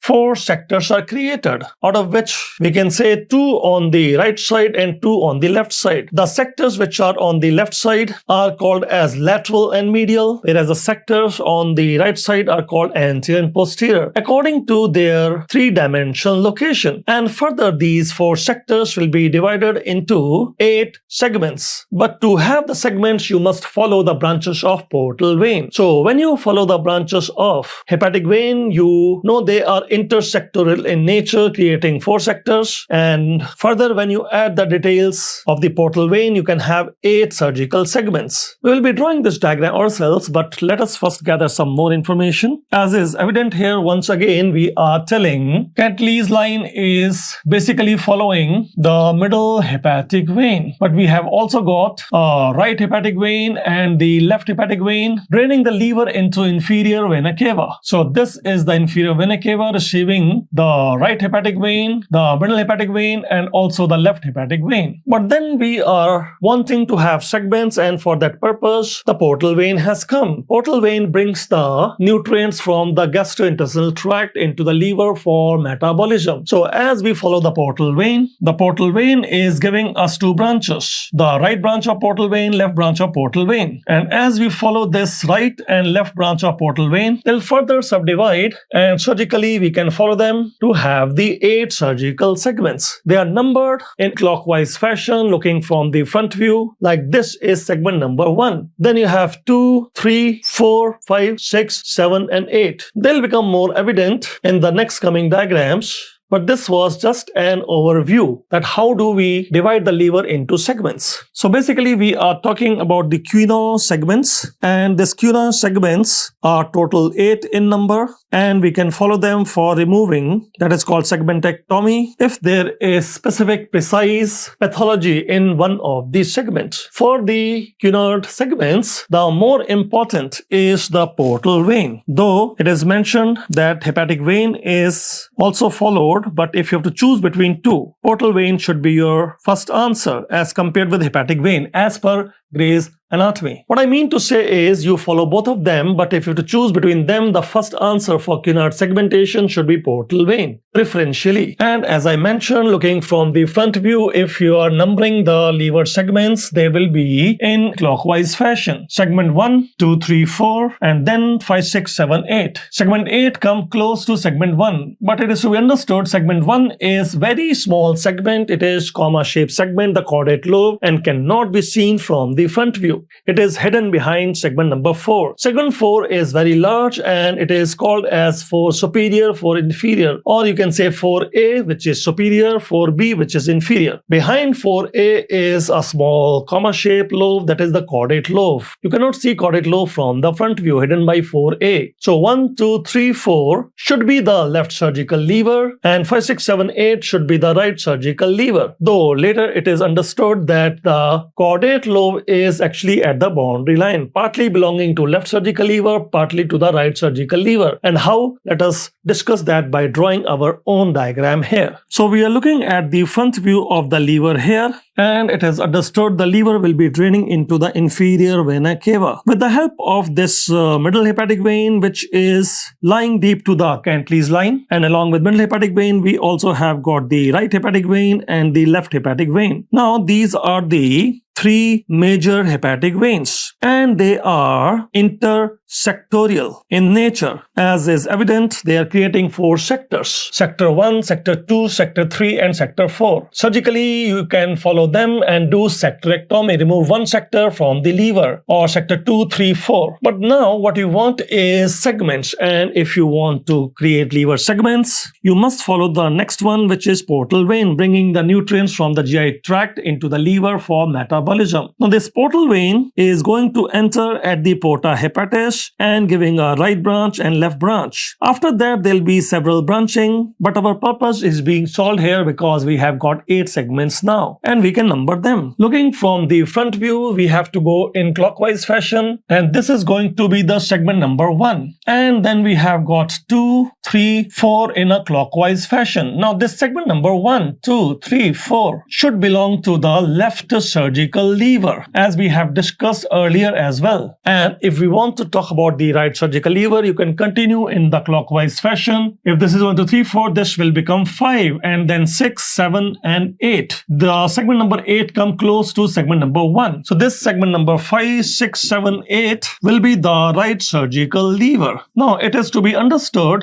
that the caudate lobe is basically a boundary line structure. Partly it belongs to the left surgical lever and partly it belongs to right surgical lever. Moreover, the caudate lobe segment number 1 cannot be seen from the front view because it is hidden by segment number 4. Segment 4 is very large. It is having 4A and 4B. If you talk about 4A, it will be in front of caudate lobe. If you remove 4A, then only you can see the caudate lobe posteriorly. And caudate lobe is very much related with the inferior vena cava, on which we have put this Cantley's line. Now one more thing to be understood is the hepatic veins are more prominently seen in the upper portion as they gather more and more of blood reaching towards the inferior vena cava. So more prominent in the upper part of liver, whereas in the lower part of liver, branches of portal vein will be more evident. And also it is understood that the left branch of portal vein is at a higher level than the right branch of portal vein. These are some of the insights which will help us in identifying the segments when we are looking from a inferior view in a CT scan. So let us do that now. As we continue our discussion, we were looking from the front view, counting the segment in clockwise fashion. We also mentioned that in the upper portion, hepatic veins are more prominent. In the lower portion, portal veins are more prominent. And the segment number 1, 2, 8 and 7, they can be decided by the orientation of the hepatic veins. Whereas segment number 3, 4, 5, 6 can be better defined by following the branches of the portal vein. So inferiorly, portal vein branches are helpful and superiorly, the hepatic vein branches are more important. Or hepatic veins are more evident in the upper portion. That is why when you look at this kind of diagram, which is inferior to superior, CT scan in transverse section, and this is the vertebra here, this is the aorta. The location of inferior vena cava is somewhere here and receiving the hepatic veins. The left hepatic vein, the middle hepatic vein, the right hepatic vein, and that is how you can define these segments also. So we'll be taking the CT scan at 3 levels. One, at the level of these hepatic veins. Second, at the portal vein level, the left branch of portal vein, and third CT scan at the level of right branch of portal vein. And let us do that sequentially. So these are the 3 CT scans we were talking about. One at the level of the hepatic veins draining into inferior vena cava, that is the upper part of the liver, and then at the branching of the left branch of portal vein and then right branch of portal vein. But the first diagram is this one. Let us talk about this diagram here, because we can see here this line tells us we are in the upper part of the liver segments. So how do you know that you are in the upper part of the liver segments? Because here the hepatic veins will be more prominently seen. Middle hepatic vein, left hepatic vein and the right hepatic vein, giving us the segment number 2, 4A, 8 and 7. So as you see, this is the inferior vena cava, which will be receiving the left hepatic vein, middle hepatic vein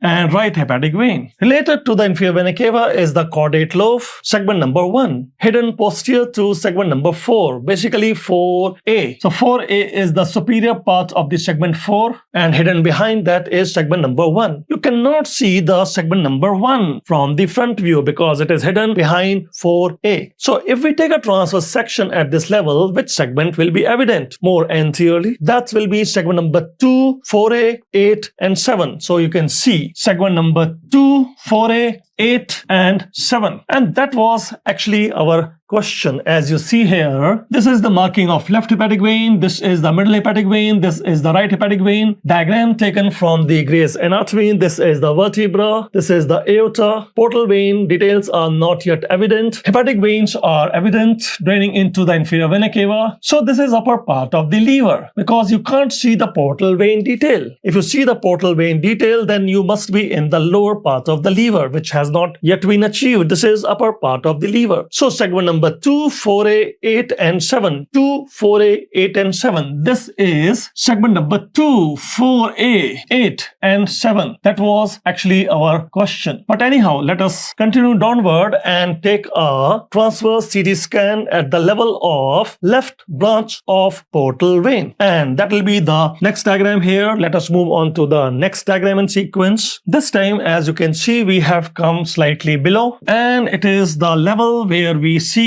portal vein has entered, porta hepatis, giving the left branch. So this is the left branch of portal vein, and you can see the corresponding CT scan is here. Portal vein, left branch of portal vein is evident here. Now, even at this level, the lever segments are same as we have seen in the upper part of liver, because still we are in the upper part of liver. So again, we can tell it is going to be segment number 2, 4A, 8 and 7 at this level. Maybe it is the junction of 4A, 4B, or 2 and 3, or 8, 5, or 7, 6. But still we are at a higher level, because left branch of portal vein is at a higher level. So as you see, segment number 2 is depicted here in a CT scan, and segment number 4A will be here, and then segment number 8, and then segment number 7. The same story can be repeated here. Segment number 2, 4A, segment number 8 and 7. In fact, they are the same as you have seen here. Segment number 2, 4A, 8 and 7. Maybe at the level of hepatic veins, or draining into inferior vena cava, or at the level of portal vein, giving the left branch of portal vein. Same. Inferior vena cava is here, which was receiving the branches, namely the left hepatic vein, middle hepatic vein and the right hepatic vein. Now let us go to the lower portion of the liver, where we will have the right branch of portal vein, and it is shown in the next diagram. Here it becomes evident that we are actually at quite a lower level. The CT scan has been taken where the portal vein is giving right branch, that is lower liver. Now here the portal vein branches become more prominent and hepatic vein branches are less prominent. So here portal vein, this is going to be the right branch of portal vein, and the prominence of hepatic vein has become quite reduced in lumen. They were draining into inferior vena cava. Hugging inferior vena cava is segment number 1, which will not be that evident now, because segment 1 is more superior and behind 4A. This time we are more inferior. It is not 4A, this is 4B. So now it becomes easier to count the segments, because as we understand, it was in a clockwise fashion, segment 3, 4, 5 and 6. So in a transverse section, segment 3 is here, and then segment 4, that is 4B is here, and then segment number 5, and then segment number 6. 3, 4, 5, 6 in the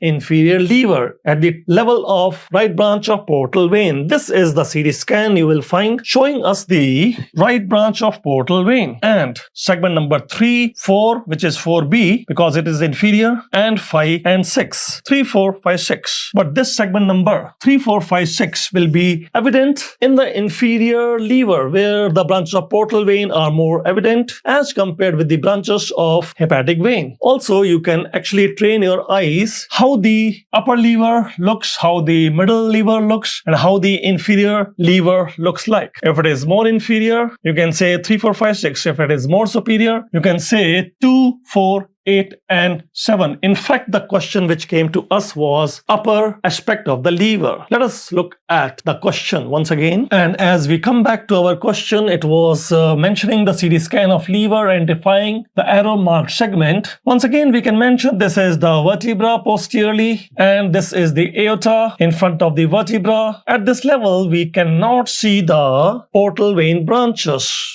may it be the left branch or the right branch, what we find is just the inferior vena cava receiving the drainage of liver with the help of left hepatic vein and the middle hepatic vein and the right hepatic vein. So this is the upper portion of the liver where hepatic veins are more prominent, and the upper segments need to be mentioned here. In the upper segments we have told on the left side of liver, this will be segment number 2. This is going to be 4 because it is upper, so 4A. And then we have got the segment number 8 and segment number 7. When we talk about 2 and 4, 2 is lateral and 4 is medial. This is left surgical lever. And when we talk about right surgical lever, segment 8 is anterior, segment 7 is posterior. Now obviously the arrow mark structure is talking about segment number 4, so we'll keep our answer here as choice number A. More specifically 4A.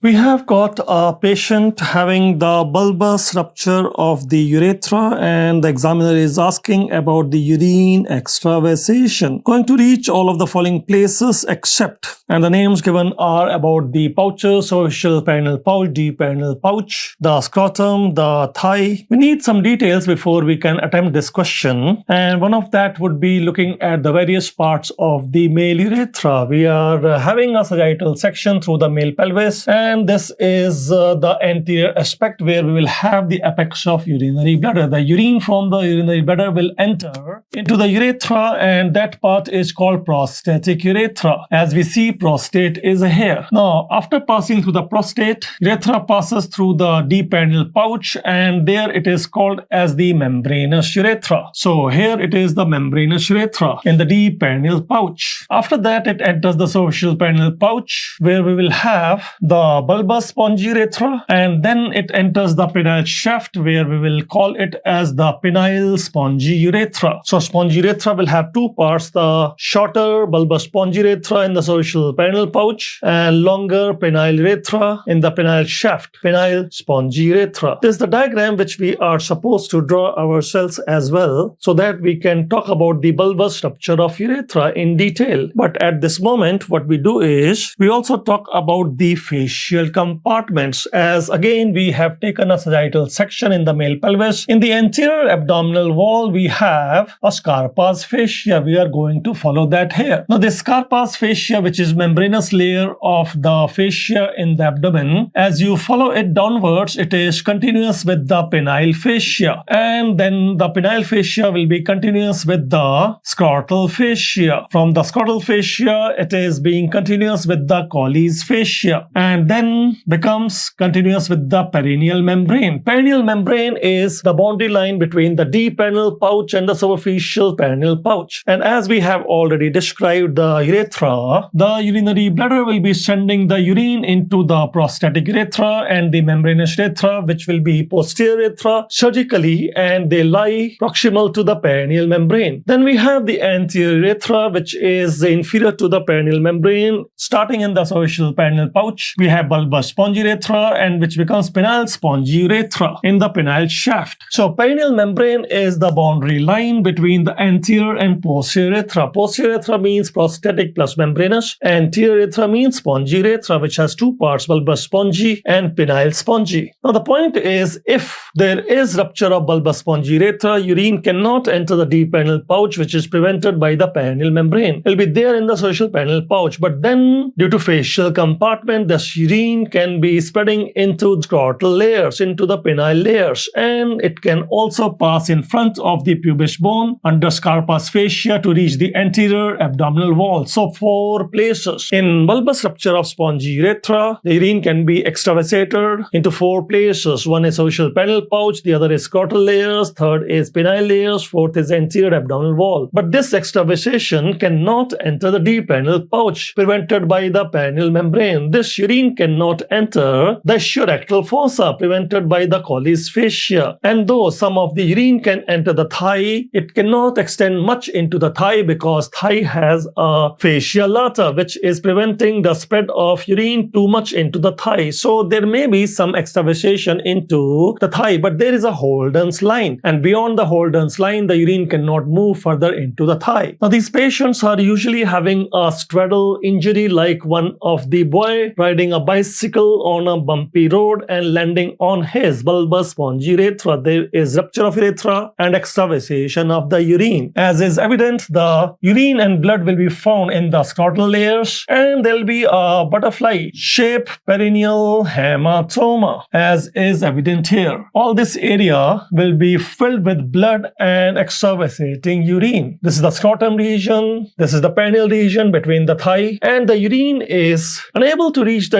rectal fossa because of the attachment of Colles fascia. Some more details will be acquiring here before we draw our own diagram. And this is the diagram which we will be drawing. It is again a sagittal section of the male pelvis showing the extravasated urine when there is a straddle injury and bulbous rupture of the spongy urethra, as evident here. And if there is a rupture of bulbous spongy urethra, urine can be in the superficial perineal pouch, in the scrotal layers, in the penile layers, and in the anterior abdominal wall, passing deep to Scarpa's fascia, but in front of the pubis bone. On the pubis bone, we see this is the anterior abdominal wall muscles attaching. So anterior abdominal wall muscles attaching to pubis bone. In front of that is urine, but deep to Scarpa's fascia. Scarpa's fascia, which is continuous with the penile fascia, enclosing the urine extravasation, and then penile fascia continuous with the scrotal fascia, and scrotal fascia continuous with the Colles fascia. Colles fascia, which is continuous with the perineal membrane here. It was this perineal membrane which will not allow this urine to enter the deep perineal pouch. It was this Colles fascia which will not allow the urine to extravasate into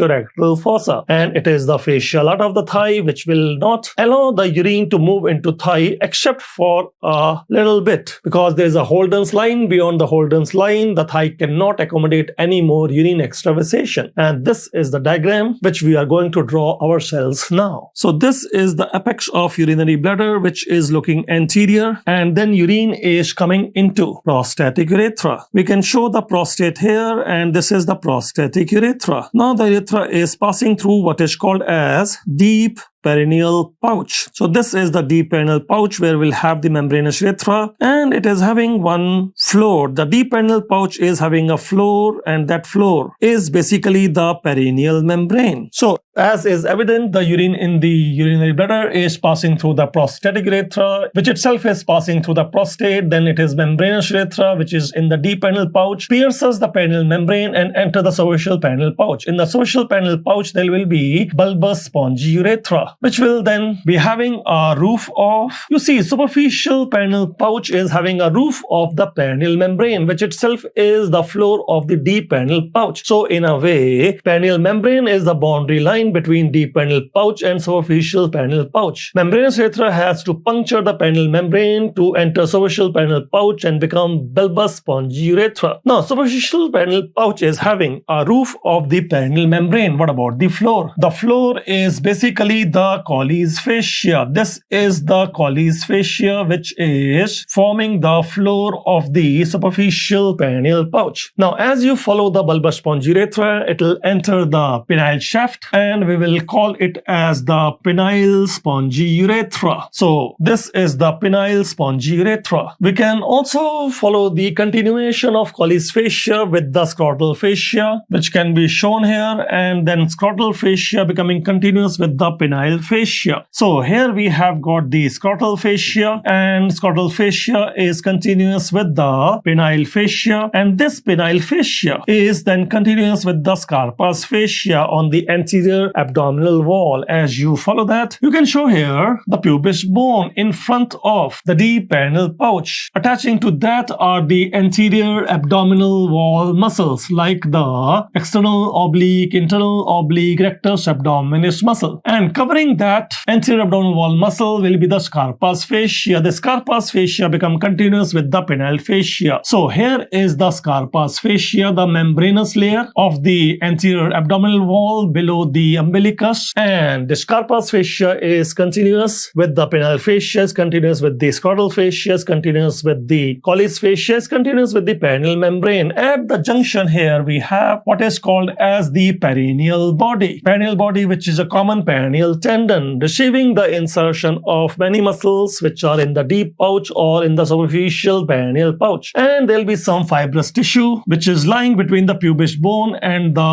deep perineal pouch. The point is, once there is bulbous rupture of the spongy urethra, the urine is extravasated below the perineal membrane in the superficial perineal pouch, can be extravasated into the scrotal layers, into the penile layers, and in front of the pubis it passes to reach the anterior abdominal wall deep to Scarpa's fascia. So 4 places it can be. Number 1, superficial perineal pouch. Number 2, scrotal layer. Number 3, penile layers. Number 4, anterior abdominal wall. But this urine cannot enter the deep perineal pouch prevented by the perineal membrane. This urine cannot enter the ischiorectal fossa prevented by the Colles fascia, and this urine may trickle down into the thigh but stopped by the Holden's line where there is strict attachment of fascia lata, not allowing urine to extravasate further into the thigh. And this is what will help us to reach our answer. Let us go back to our question now. This must have been a case of straddle injury, rupture of the anterior urethra below the perineal membrane. So it can be at 4 places but cannot be at 3 places. Which 4 places it can be? So urine can be found in the superficial perineal pouch but not in the deep perineal pouch. That is our answer because it is prevented by the perineal membrane, and it may enter the thigh also slightly but cannot move deeper into thigh because prevented by fascia lata. And of course it can be in the scrotum, it can be in the penile shaft, and it can also move into anterior abdominal wall but cannot move into the ischiorectal fossa as such prevented by Colles fascia. So the answer of exception can be only choice number B because we already mentioned perineal membrane is preventing it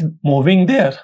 A question on lower limb, and it is asking for the muscle which is causing flexion, abduction and lateral rotation at the hip joint. As you zoom here, these are the muscles in the anterior thigh. We can enumerate them and discuss their function as well. One of the muscle is the longest muscle in the human body, and it is shown here, choice number A, the sartorius muscle. Sartor means tailor. It is helping us to assume the tailor posture.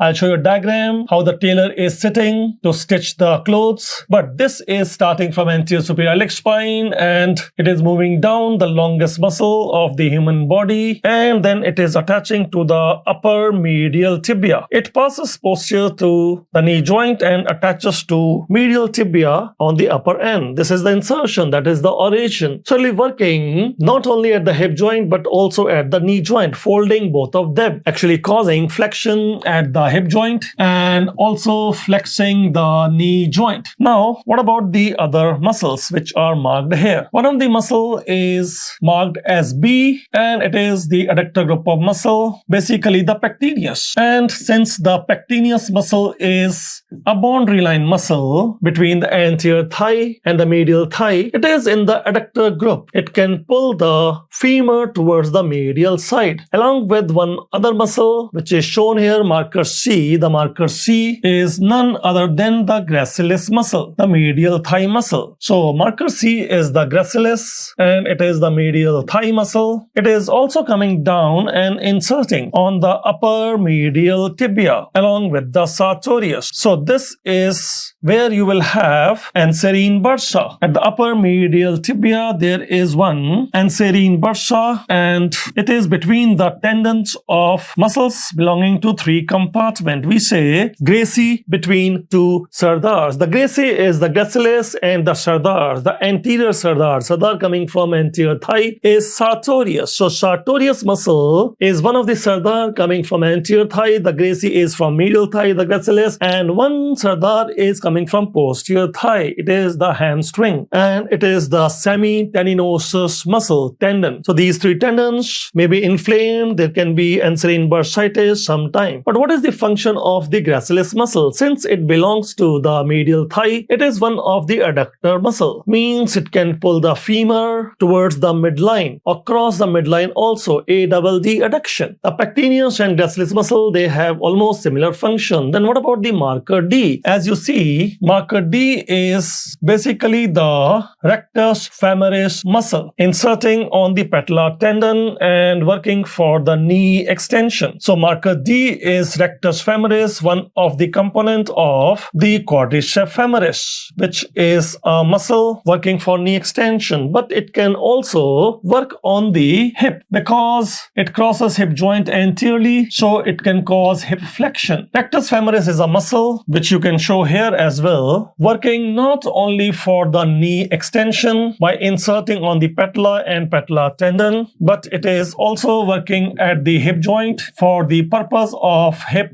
flexion. So hip flexion as it crosses hip joint anteriorly, and knee extension as it crosses knee joint anteriorly. In fact, it will be pulling the tibia anteriorly. That is why it is doing knee extension along with the other quadricep muscle, which will be the vastus medial, vastus lateral, and if you remove the rectus, deep to that will be vastus intermedius, 3 vasti and 1 rectus, total 4 muscle, quadriceps femoris for knee extension, pulling the tibia anterior. But among the quadriceps, this rectus femoris, as it is passing the hip joint anteriorly, it can pull the femur anteriorly, and if you pull the femur anteriorly, it is hip flexion. So basically, rectus femoris is working with the sartorius muscle for hip flexion. But then talking about the sartorius muscle, if it is synergistically working for the hip flexion, at the knee joint, it is working for knee flexion. Actually, it is folding both the joints. So here it will be contradicting the rectus femoris or quadriceps femoris. At hip joint, sartorius is working along with the rectus femoris, but at the knee joint, it is antagonizing the rectus femoris. Rectus femoris for knee extension, and sartorius as it crosses the knee joint posteriorly, it will pull the tibia posteriorly, causing the knee flexion. What are the other action of sartorius? Actually, it will have 4 actions, and it can be understood by looking at one diagram of a sartor, the tailor. And here is the tailor sewing some cloth. This is the cloth, holding it in one hand. The other hand, you have the needle. There is a thread. Look at the sartorius muscle, what it is doing. In India, we call it as the palthi posture. So, which muscle is helping the sartor to sit in the sartor posture? It is the muscle sartorius. So, what is sartorius doing? At the hip joint and at the knee joint, it is causing flexion. So, flexion at both joints, the hip and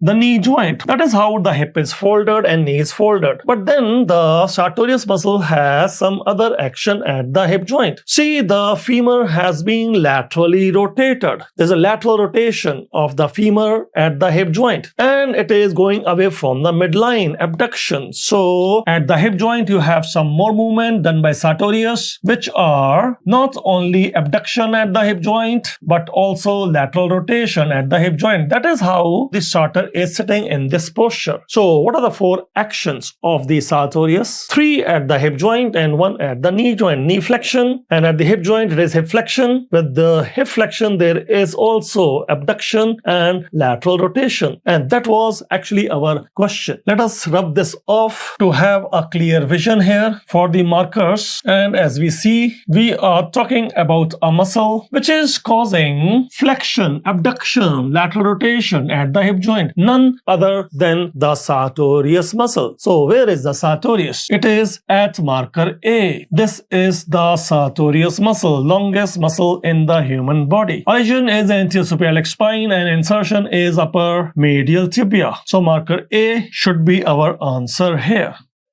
Some anesthesia is being given for femoral vein catheterization, and this local anesthesia is being given below the inguinal ligament. So which of the following nerve are you blocking? For this we need to look at the L1 dermatome, because inguinal ligament is the L1 dermatome. So which nerve are we talking about? The nerve which is at the level of femoral vein. We are going to have a view of the dermatome and the supplying nerve in the next diagram. And And here we can see this is the region of the inguinal ligament where we will have attachment of inguinal ligament to the anterior superior iliac spine and pubic tubercle. This is the territory where we will have the L1 dermatome. So which nerves are supplying the region of L1 dermatome? Because that is where we will have the femoral vein. We are doing the catheterization here. It is understood that the femoral vein will be passing deep to the inguinal ligament to become external iliac vein, and it is followed by the external iliac artery passing deep to inguinal ligament and becoming the femoral artery, and lateral most will be the femoral nerve. As we remember, vein goes out medial to lateral. Femoral vein, femoral artery, femoral nerve. Vein goes out medial to lateral. The content of the femoral triangle. Now, if you want to put a catheter into the femoral vein, you have to anesthetize this region, a nerve having the L1 root value. So which nerve are we talking about? As you will see, this is the territory of genitofemoral nerve, which can be seen in this diagram as well. It is the femoral branch of genitofemoral nerve. This is the territory where you have femoral vein catheterization done. Now, if that is the genitofemoral nerve, what about the upper medial thigh here? Upper medial thigh, you will have ilioinguinal nerve. So this is the L1 dermatome, and here we have ilioinguinal nerve. And what about the nerve which is still below in the medial thigh? The nerve which is still medial and below is the nerve of the medial thigh, the obturator nerve. So this is the territory of the obturator nerve. You can show it here as well, the medial thigh. This is the territory of obturator nerve. And what about the lateral thigh here? Laterally, we have lateral cutaneous nerve of thigh. As is evident here, this is the lateral cutaneous nerve of thigh, and that is the region where we talk about the meningia paresthetica. So if the